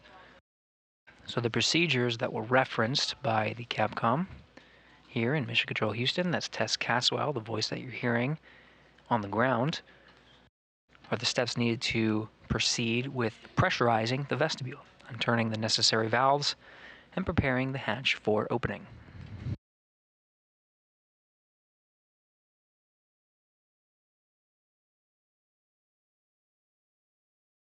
Houston Station on 2, if you're happy with our DPDT, which we're showing 0.02, we'll proceed on your go.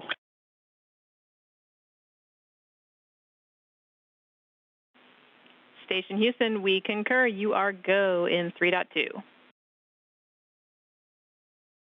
Go in 3.2 in order.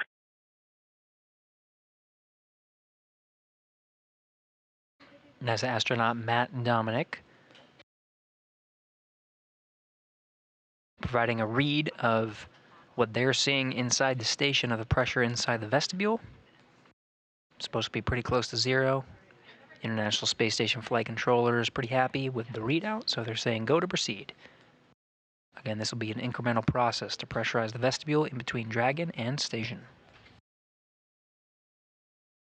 And SpaceX Freedom in 4.400, we're complete through Section 5, standing by Section 6. And you can come aboard. All right, SpaceX copies that, Freedom. Complete through Section 5, standing by in Section 6, 4.400. Brings cameras on board.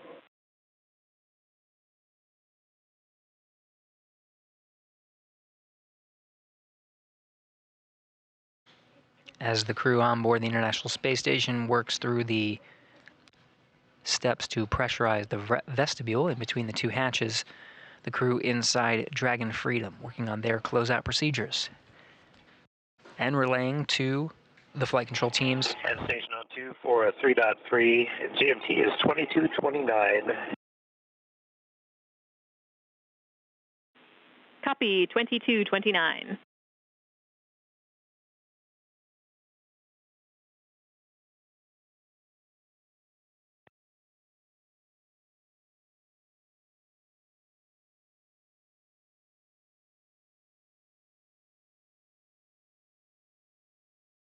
Right now we're in a expected handover period in between our coverage on the tracking and data relay satellites that provide video and audio communication from the station.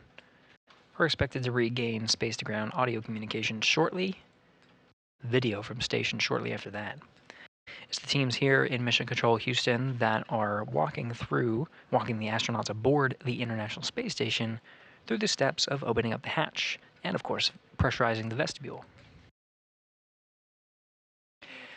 The team here is led by Argo Flight, that is Marcos Flores, the flight director for this shift of Crew-9's docking and welcome into the International Space Station. You can see there at the bottom of your screen, flight director leading the teams here in Mission Control Houston. Tess Caswell, to his right, is the voice from Mission Control. That position is called Capcom and relays the steps and communicates with the crew aboard the International Space Station and will be the sole voice from here in Mission Control Houston, communicating with the crew aboard. Now back with video from the International Space Station, continuing our coverage of the hatch opening sequence.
With the crew of Crew-9 enabling onboard video, we now have views from inside the cabin after docking. This is inside Dragon Freedom Live right now.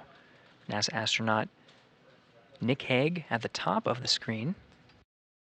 Just off to the right there, mission specialist Alexsandr Gorbunov, Roscosmos cosmonaut, the two of them, are working through the procedures to open up the hatch, configure the cabin that you're seeing there inside Dragon, before opening up the hatch and entering the International Space Station.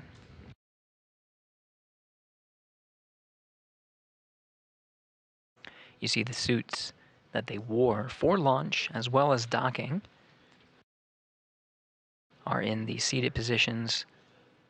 Right now they're in a configuration such that they can be dried in between use. Aside from the next dynamic operation, which will be undocking for the Crew-9 crew, they may perform a series of tests with the suits, but otherwise their mission now will be converted from Crew-9, the transit from Earth to the International Space Station, to join the mission of Expedition 72, which is continued science, research, and discovery aboard the International Space Station.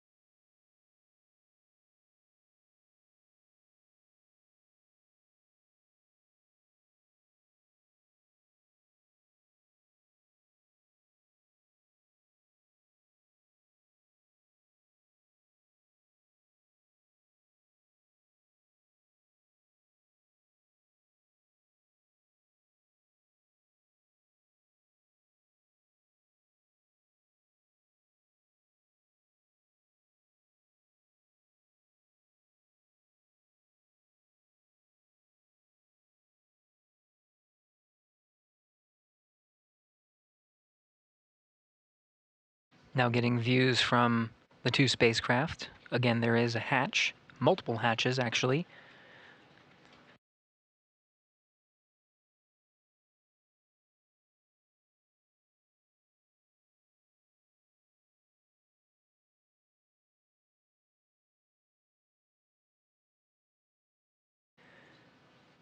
We are seeing that the A-Pass hatch is open on the International Space Station side. The vestibule in between the two spacecraft have been pressurized to meet that of sea level on the ground. The position where Hague and Gorbunov currently are very close to the Dragon hatch. Now with the A-Pass hatch opened, some of the flashes you were seeing from inside the pressurized mating adapter were cameras and the flashes of the cameras to inspect the hatch, make sure there's no foreign object debris, just a safety measure and precaution to make sure that nothing is in the way. That will be documented and relayed to the ground for inspection, make sure everything's good. Some of the many steps of these hatch opening procedures that we've been referencing.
This is Mission Control Houston following along. Again, the APAS hatch is open. This is the last hatch on the International Space Station side. There's one more hatch to go, and that's on the Dragon side.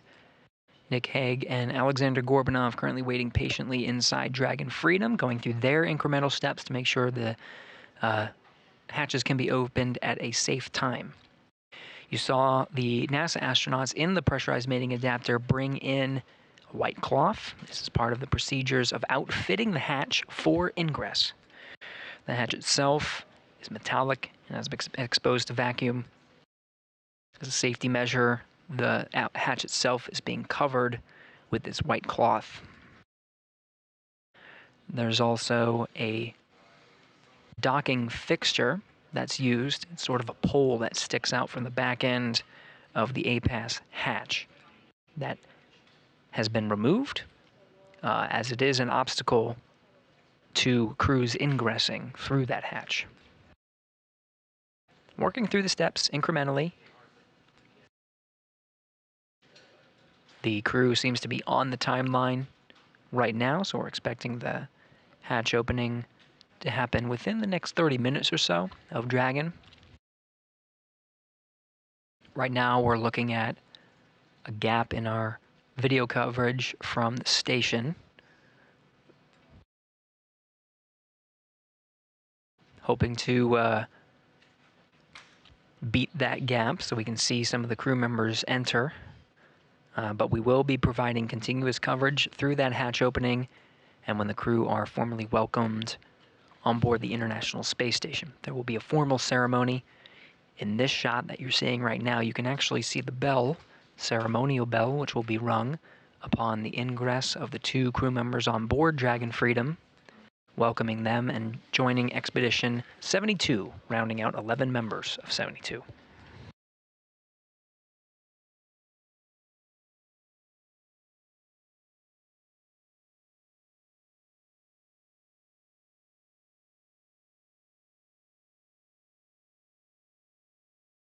Three-box view that you're seeing from inside the station on the bottom right, inside Dragon, bottom left.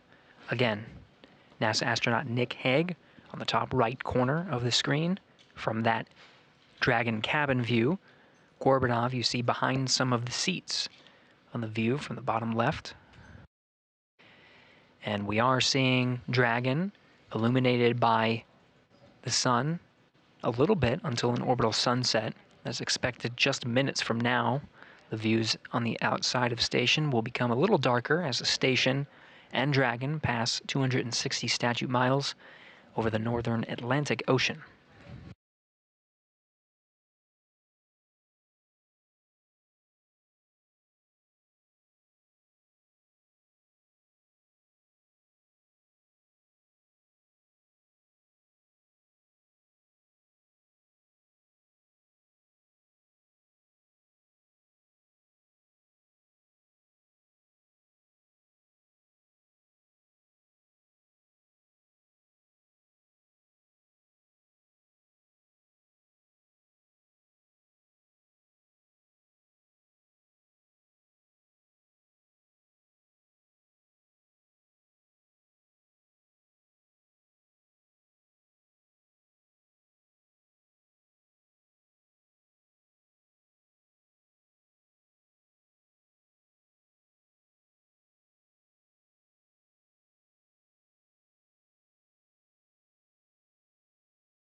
More Expedition 72 crew members starting to come into view. In the red shirt there on the left, Roscosmos cosmonaut Alexsandr, former crewmate of Nick Hague. On his Soyuz flight to the International Space Station, they rode together aboard a Soyuz to the International Space Station and joined for their expedition before returning, now reunited in space.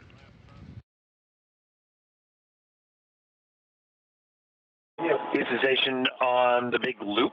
Step 4.8 is complete. Step 4.9 station is ready for Dragon hatch equalization.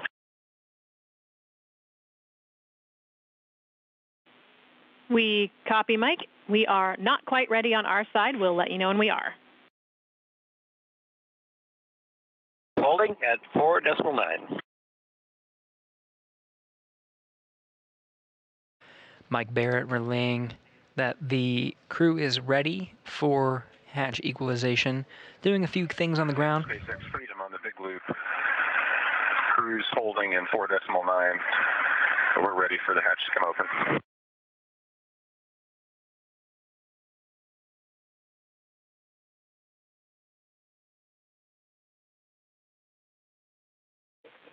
All right, SpaceX copies. We'll be waiting for the ground to be ready for equalization, and that's going to keep us in section 6 of 4.400. You'll see state commands and the state change in step 6.2 when we're ready to go.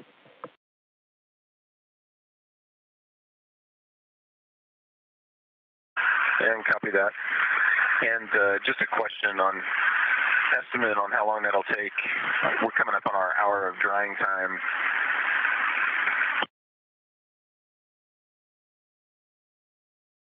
No, check that. We got 15 minutes. We'll just wait.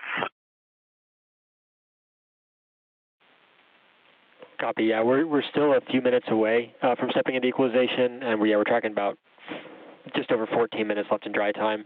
We'll see if those deconflict, but we won't let the suit drying stop us from proceeding if we're already ready to step into that.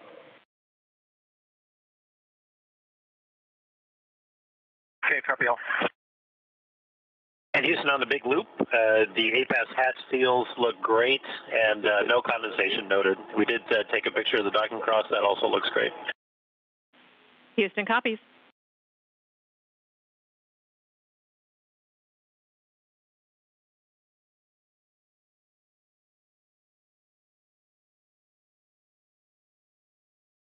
Crew aboard station and Freedom eager to open up that hatch. Just need to make sure everything's set on the ground. Teams are carefully analyzing all the data to make sure they are ready for that hatch equalization. In the meantime, you saw the crew did an inspection of the APAS hatch, the one that's open there in the background, just on the far end of the pressurized mating adapter.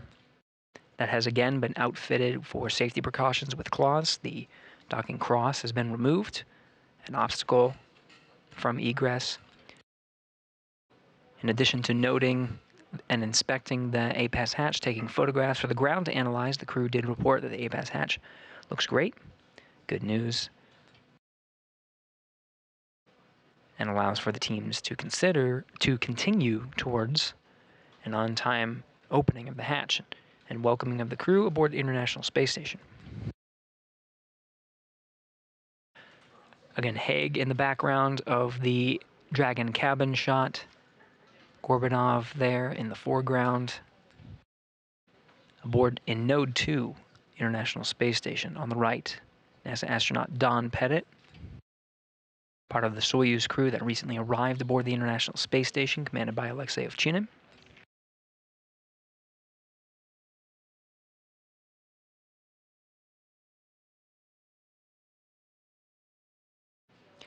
Ovchinin there, of course, former crewmate of Hague. They launched together aboard their Soyuz mission to the International Space Station and will be reunited at the welcoming ceremony.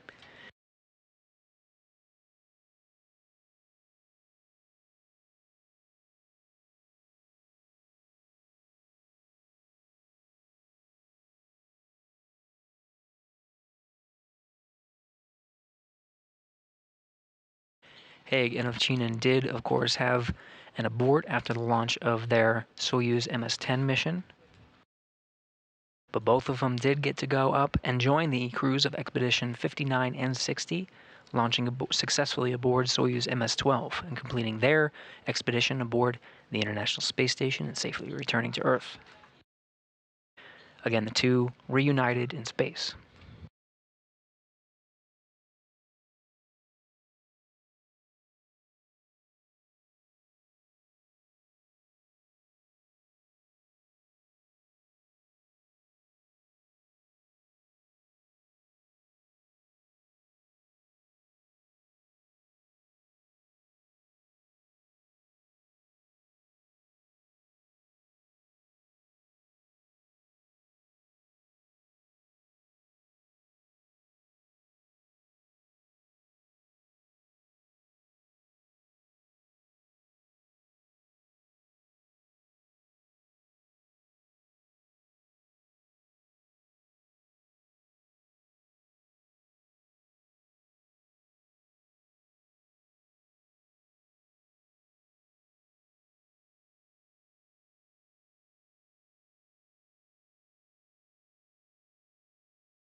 3 Roscosmos cosmonauts in view.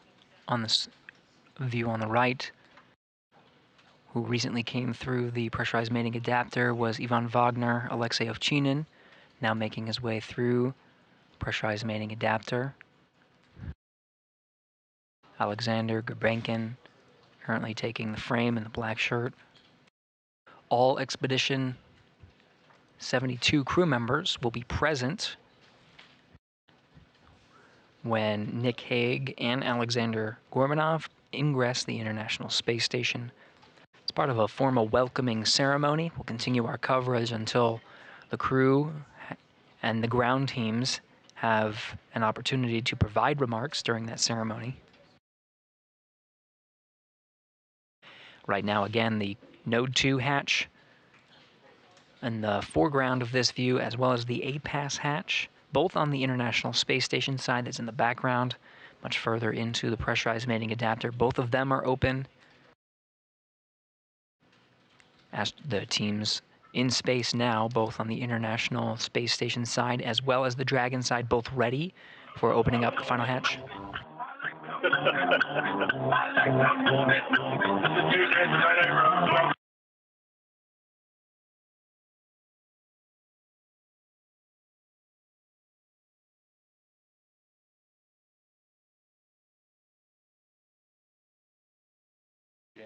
So again, the astronauts in space are ready to go, just waiting for those ground teams and finding ways to pass the time. Station and Dragon Houston on the big loop. Stand by for equalization. We're expecting it to take 3 to 4 minutes.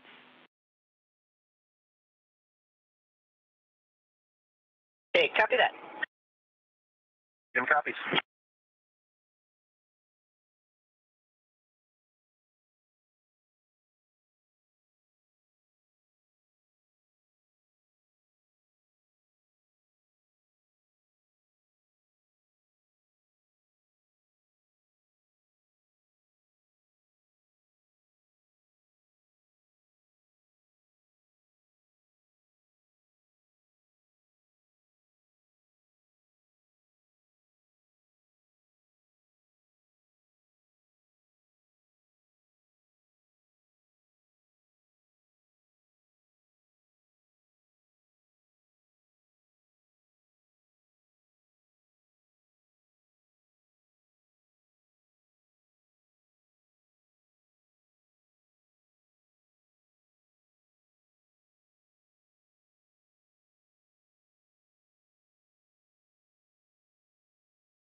This is Mission Control Houston. For those tuning in, we're continuing to wait for one last step of allowing the hatch pressure to equalize before opening up the final hatch.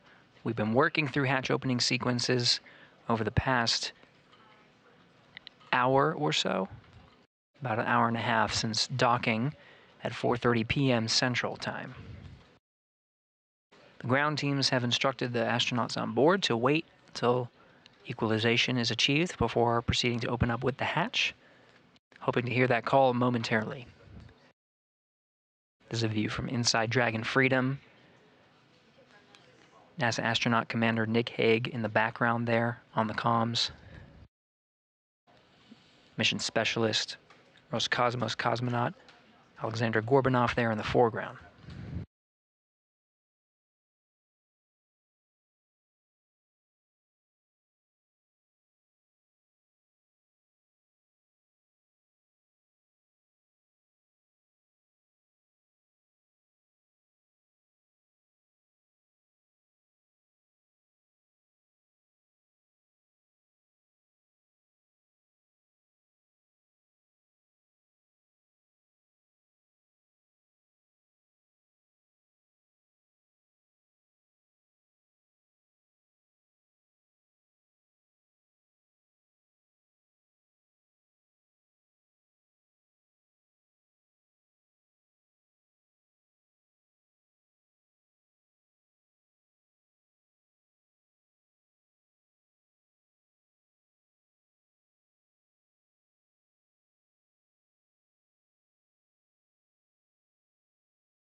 This is Mission Control Houston. You're getting views from both inside the Dragon Freedom cabin as well as from inside the International Space Station Node 2. Astronauts on board both vehicles waiting patiently. We're waiting for a go from ground teams analyzing the pressure inside each of the respective spacecraft and waiting for a go to open up that last hatch, Dragon hatch.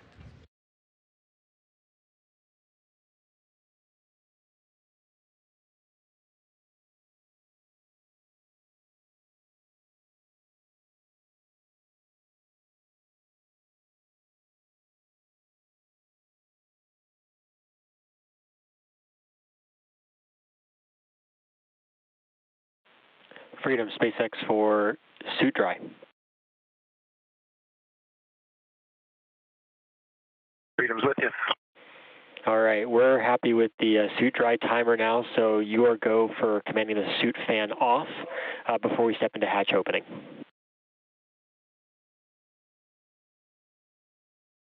Okay, copy that. We'll turn off the suit fan.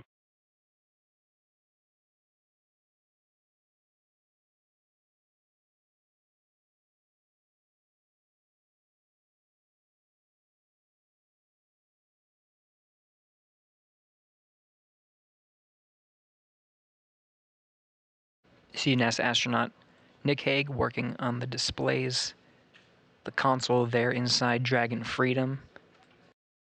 The command to disable those suit fans is on that console.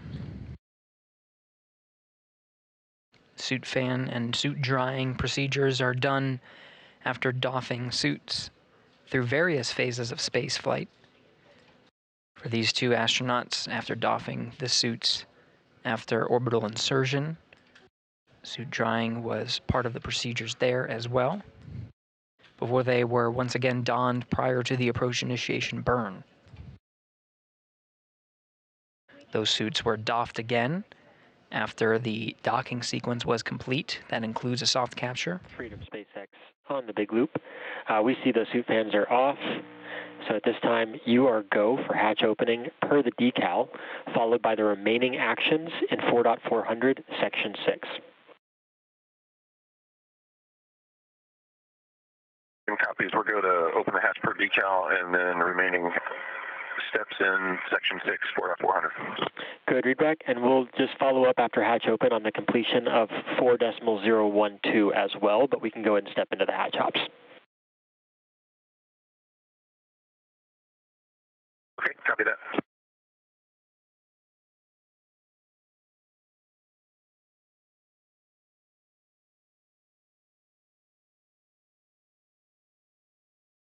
With that from the SpaceX Mission Control teams in Hawthorne, California, relaying that the suit fan command has been successfully initiated and they are go to open up the hatch. We got a great view from inside the space station here, and we're starting to see it illuminate.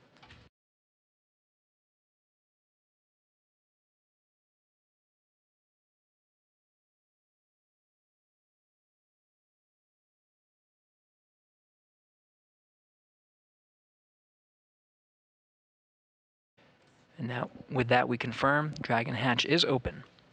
6:04 p.m. Central.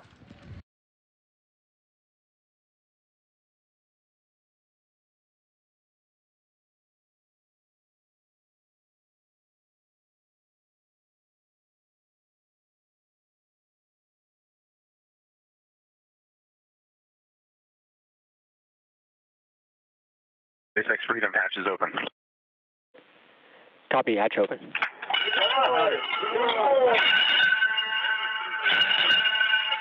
Freedom arriving. The bell has been rung. Alexsandr Gorbunov, the first through of Crew-9, being welcomed by Expedition 72. Next up is Crew-9 Commander Nick Hague. Crew-9 now aboard the International Space Station and joining Expedition 72.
Again, Crew-9 on board the International Space Station. That ingress coming shortly after the hatches were opened at 6:04 p.m. Central Time, being welcomed by the crew of Expedition 72.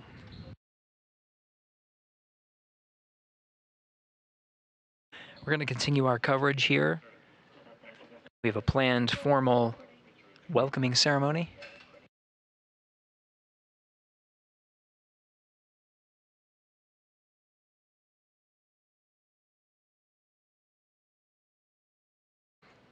However, we are coming up on an expected gap in our video communications from the International Space Station. So just as the crew was patient with the hatch opening operations, we will be patient with the crew, setting up for the welcome ceremony when we recover that video just around shortly after 6:30 p.m. Central Time.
Again, Hague and Gorbunov on board the International Space Station. Gorbunov in frame right now, but they're going to take some time and speak with some of their crewmates.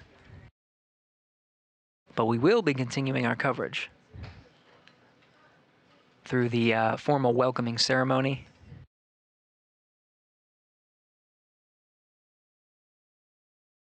There is an expected gap in our video communication from the International Space Station. So we'll continue our coverage until that video is regained.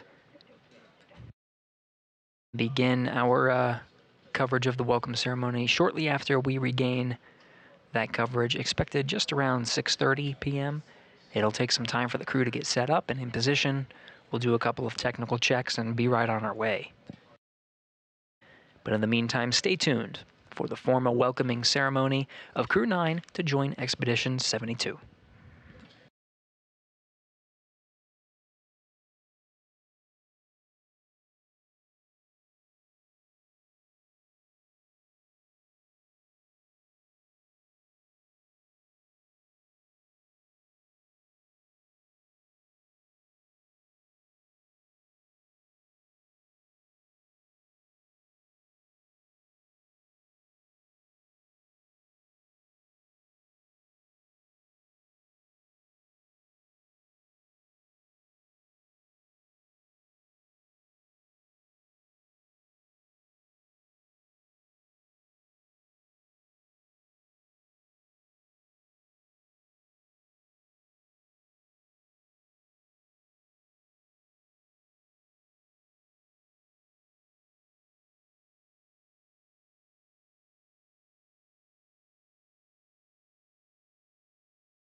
Now in a short handover of our video and audio from the International Space Station as expected.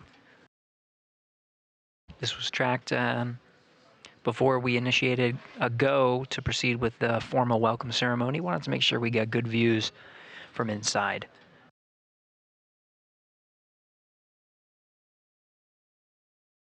This handover is expected to last a couple of minutes before we regain views from on board. And we'll go through a couple of steps, setting up for good scenes before proceeding with the welcome ceremony itself. Teams in Mission Control Houston have been led by Flight Director Marcos Flores, coming on console prior to the joint operations, just prior to the approach initiation burn, and following along all the way through docking, which happened right on time today, 4:30 p.m. Central Time. The crew then proceeded to close out the Dragon cabin, doff their suits, and get ready to enter the International Space Station. In 2.102, step 6.1, IMV duct installations complete. Your go for IMV fan activation. Houston copies. Nick, thanks.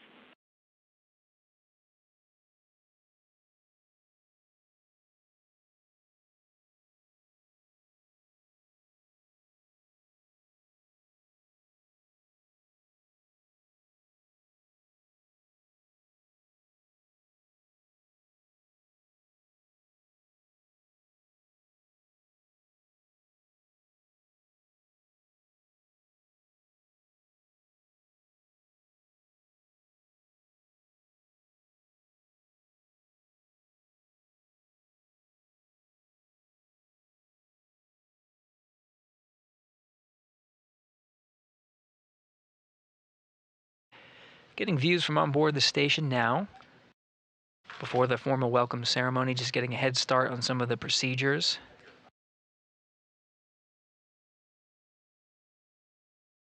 Around the welcome ceremony, stowage of some bags, closing out the Dragon cabin. The communications from on board might be a little spotty, which is why we're holding on executing the welcome ceremony for now. We'll again continue our coverage until that's done, but we may lose some views here and there until we get solid communications expected just in about 10 minutes.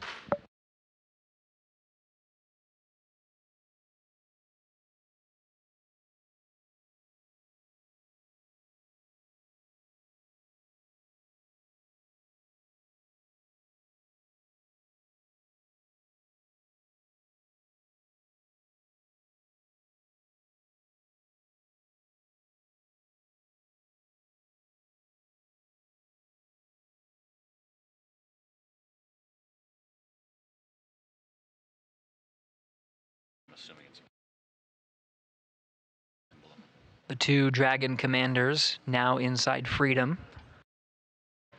Commander Nick Hague inside the Dragon that he just took to the International Space Station with mission specialist Alexsandr Gorbunov as part of Crew-9, Matt Dominic, the commander of Crew-8.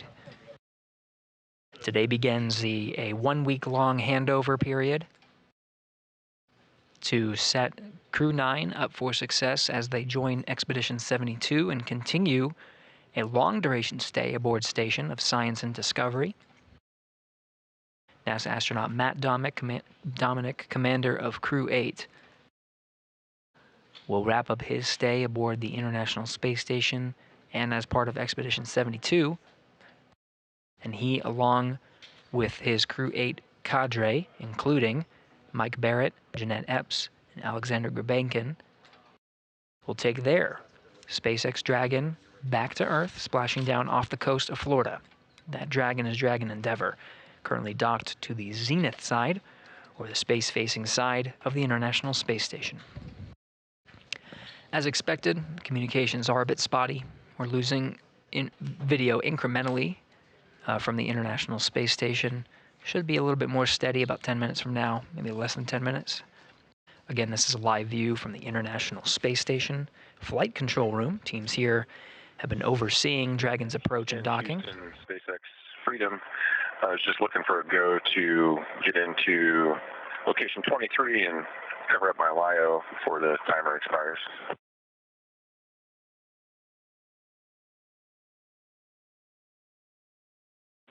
Checking, Nick.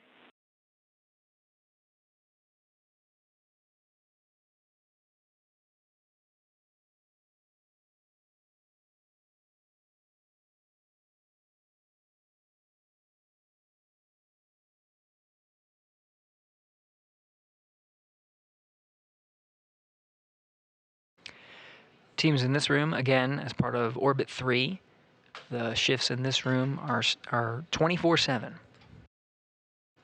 So 3 shifts per day, every day of the year, making sure that astronauts aboard the International Space Station, who have been there continuously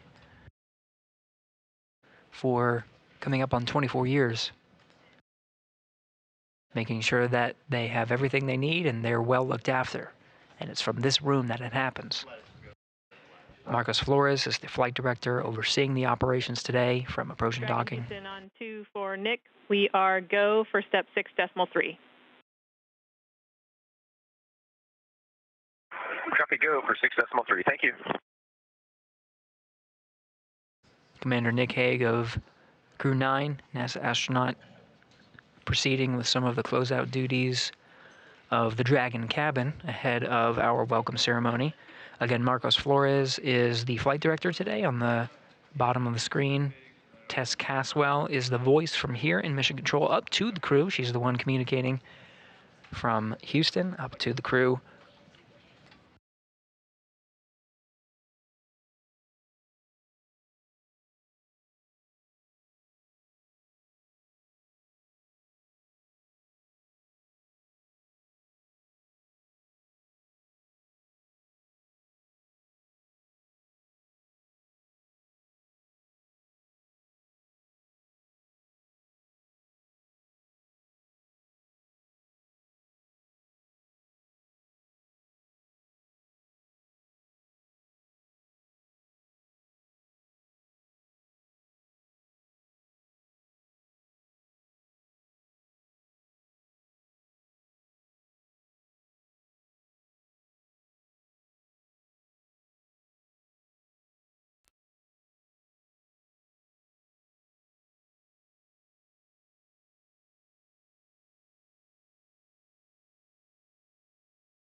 And SpaceX Freedom, step 6.5, the LIO cartridge is sealed and installed. That's cartridge 1's back in the active, sealed.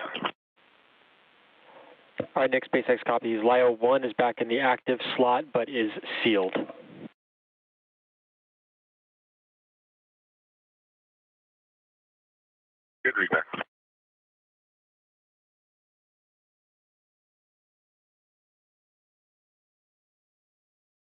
We're hearing conversations about the LiO cartridges. These are lithium hydroxide cartridges that provide scrubbing of carbon dioxide from the atmosphere.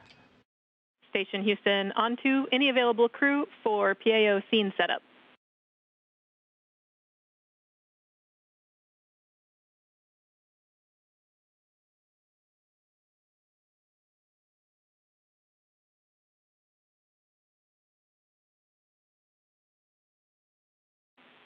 Jeanette, we are looking to zoom out the Node 22 HD camera a little bit so that we can be sure we'll fit everyone into that view for the event.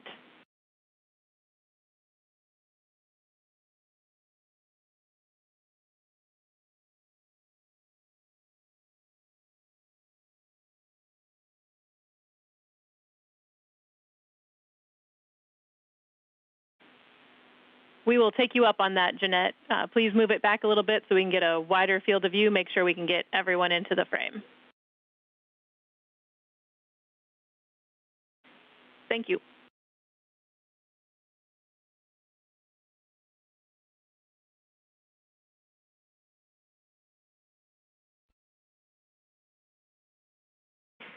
Thanks, Suni. We copy.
Okay, 5, 4, 3, 2, 1. How am I coming through?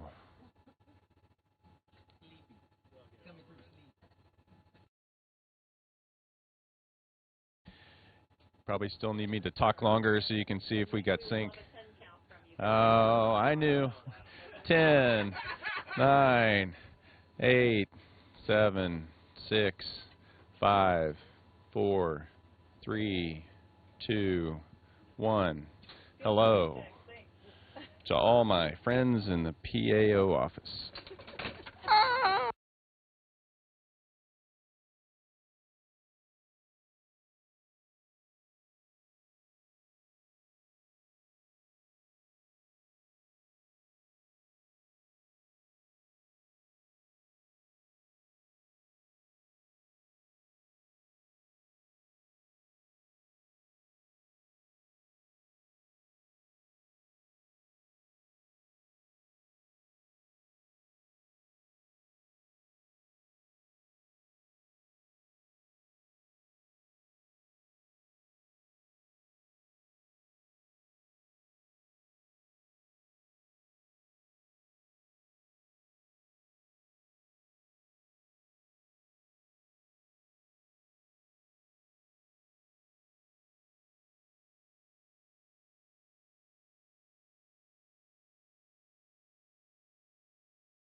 Houston, are you ready?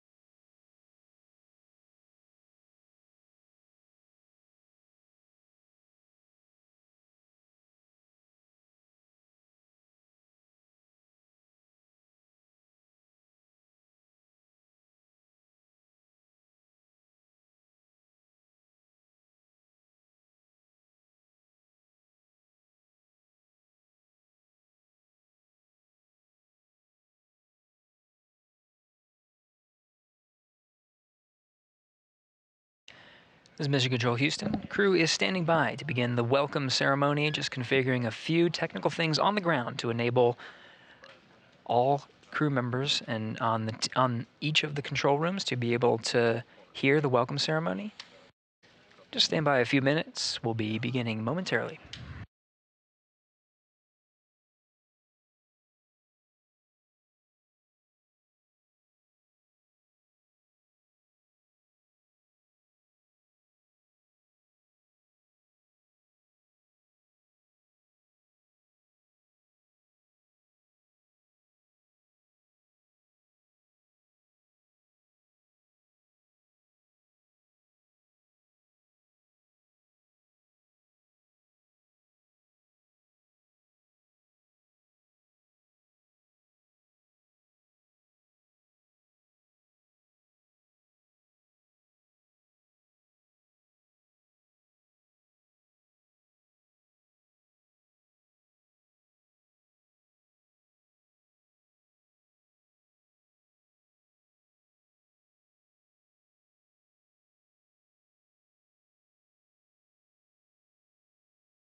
Okay, 1, 2, 3, 4, 5.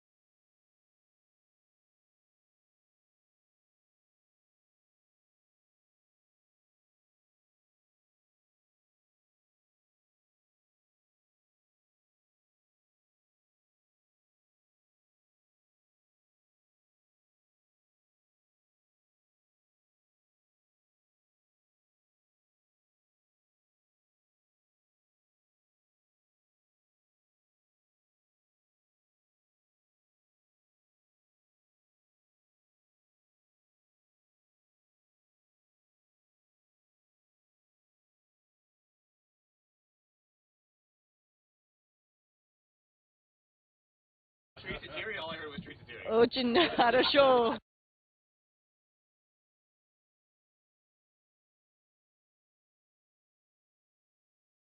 Суд Москвы, отвечаю в СГ-2.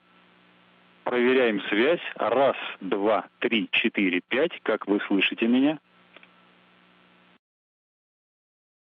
Отлично.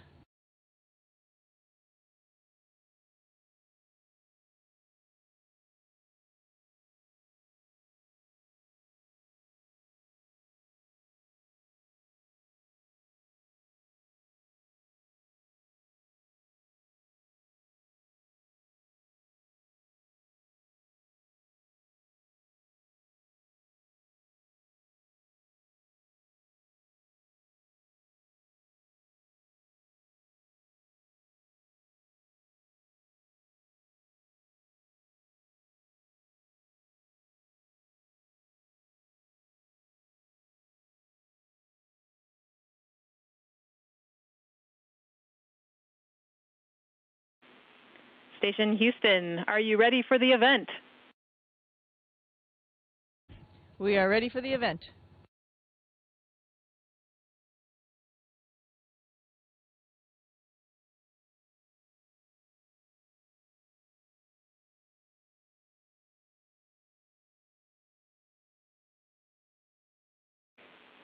Station Houston, we are ready as well. Over to you to welcome the new members of the crew. On behalf of Expedition 72, I just want to say welcome to our new compadres from Dragon Freedom. Alex, welcome to the International Space Station. And Nick, welcome back home to the International Space Station. It's great to be here with bringing the 72 back up to 11.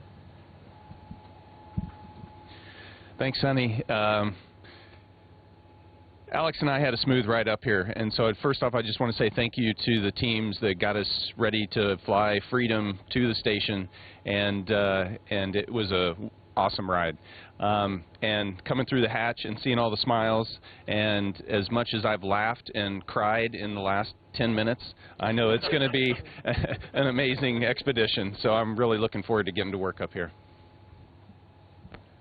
So I'm very happy to be here in this huge, amazing laboratory, International Space Station. And I'm looking forward to working with this crew, Expedition 72, and with people who are supporting us on the ground, MCC Houston, MCC Moscow. Also, I would like to thank NASA and Roscosmos for continuing cooperation as part of ISS program and scientific research. I would like to thank my family, my friends for their support in this endeavor, and tomorrow is my first working day, and we'll go from there.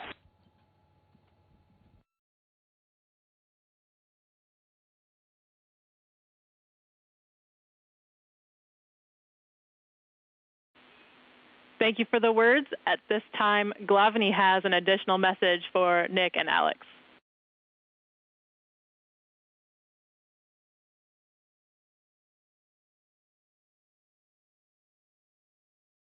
This is MCC Moscow. Hopefully you can hear me. Greetings to everyone. Good evening, and a special greeting for Alex and Nick. Congratulations on your arrival on board. Good luck to you. I will try to be brief. You are tired after this long day. Thank you for your attention, and good luck to you from all our team, and we'll be in touch, and we are ready to help at any time.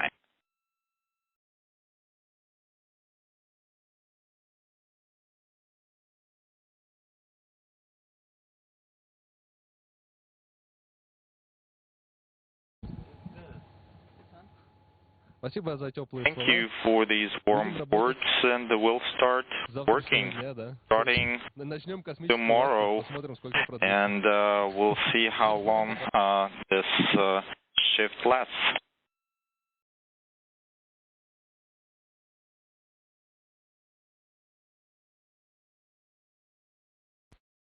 And with that, thank you to all participants. Station, we are now resuming operational audio communications.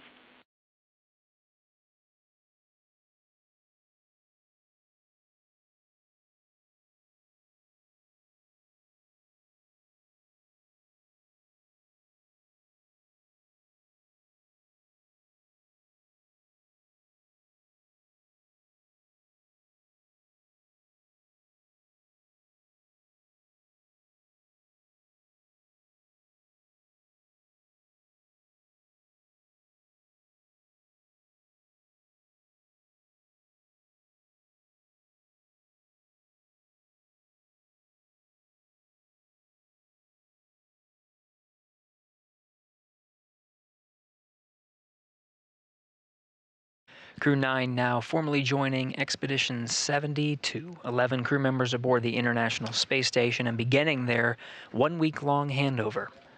Looking forward to next week, no earlier than October 7th, as the opportunity for Crew-8 to undock. We'll be tracking weather to make sure everything is good for the crew to return, but it'll be a week of 11 crew members on board.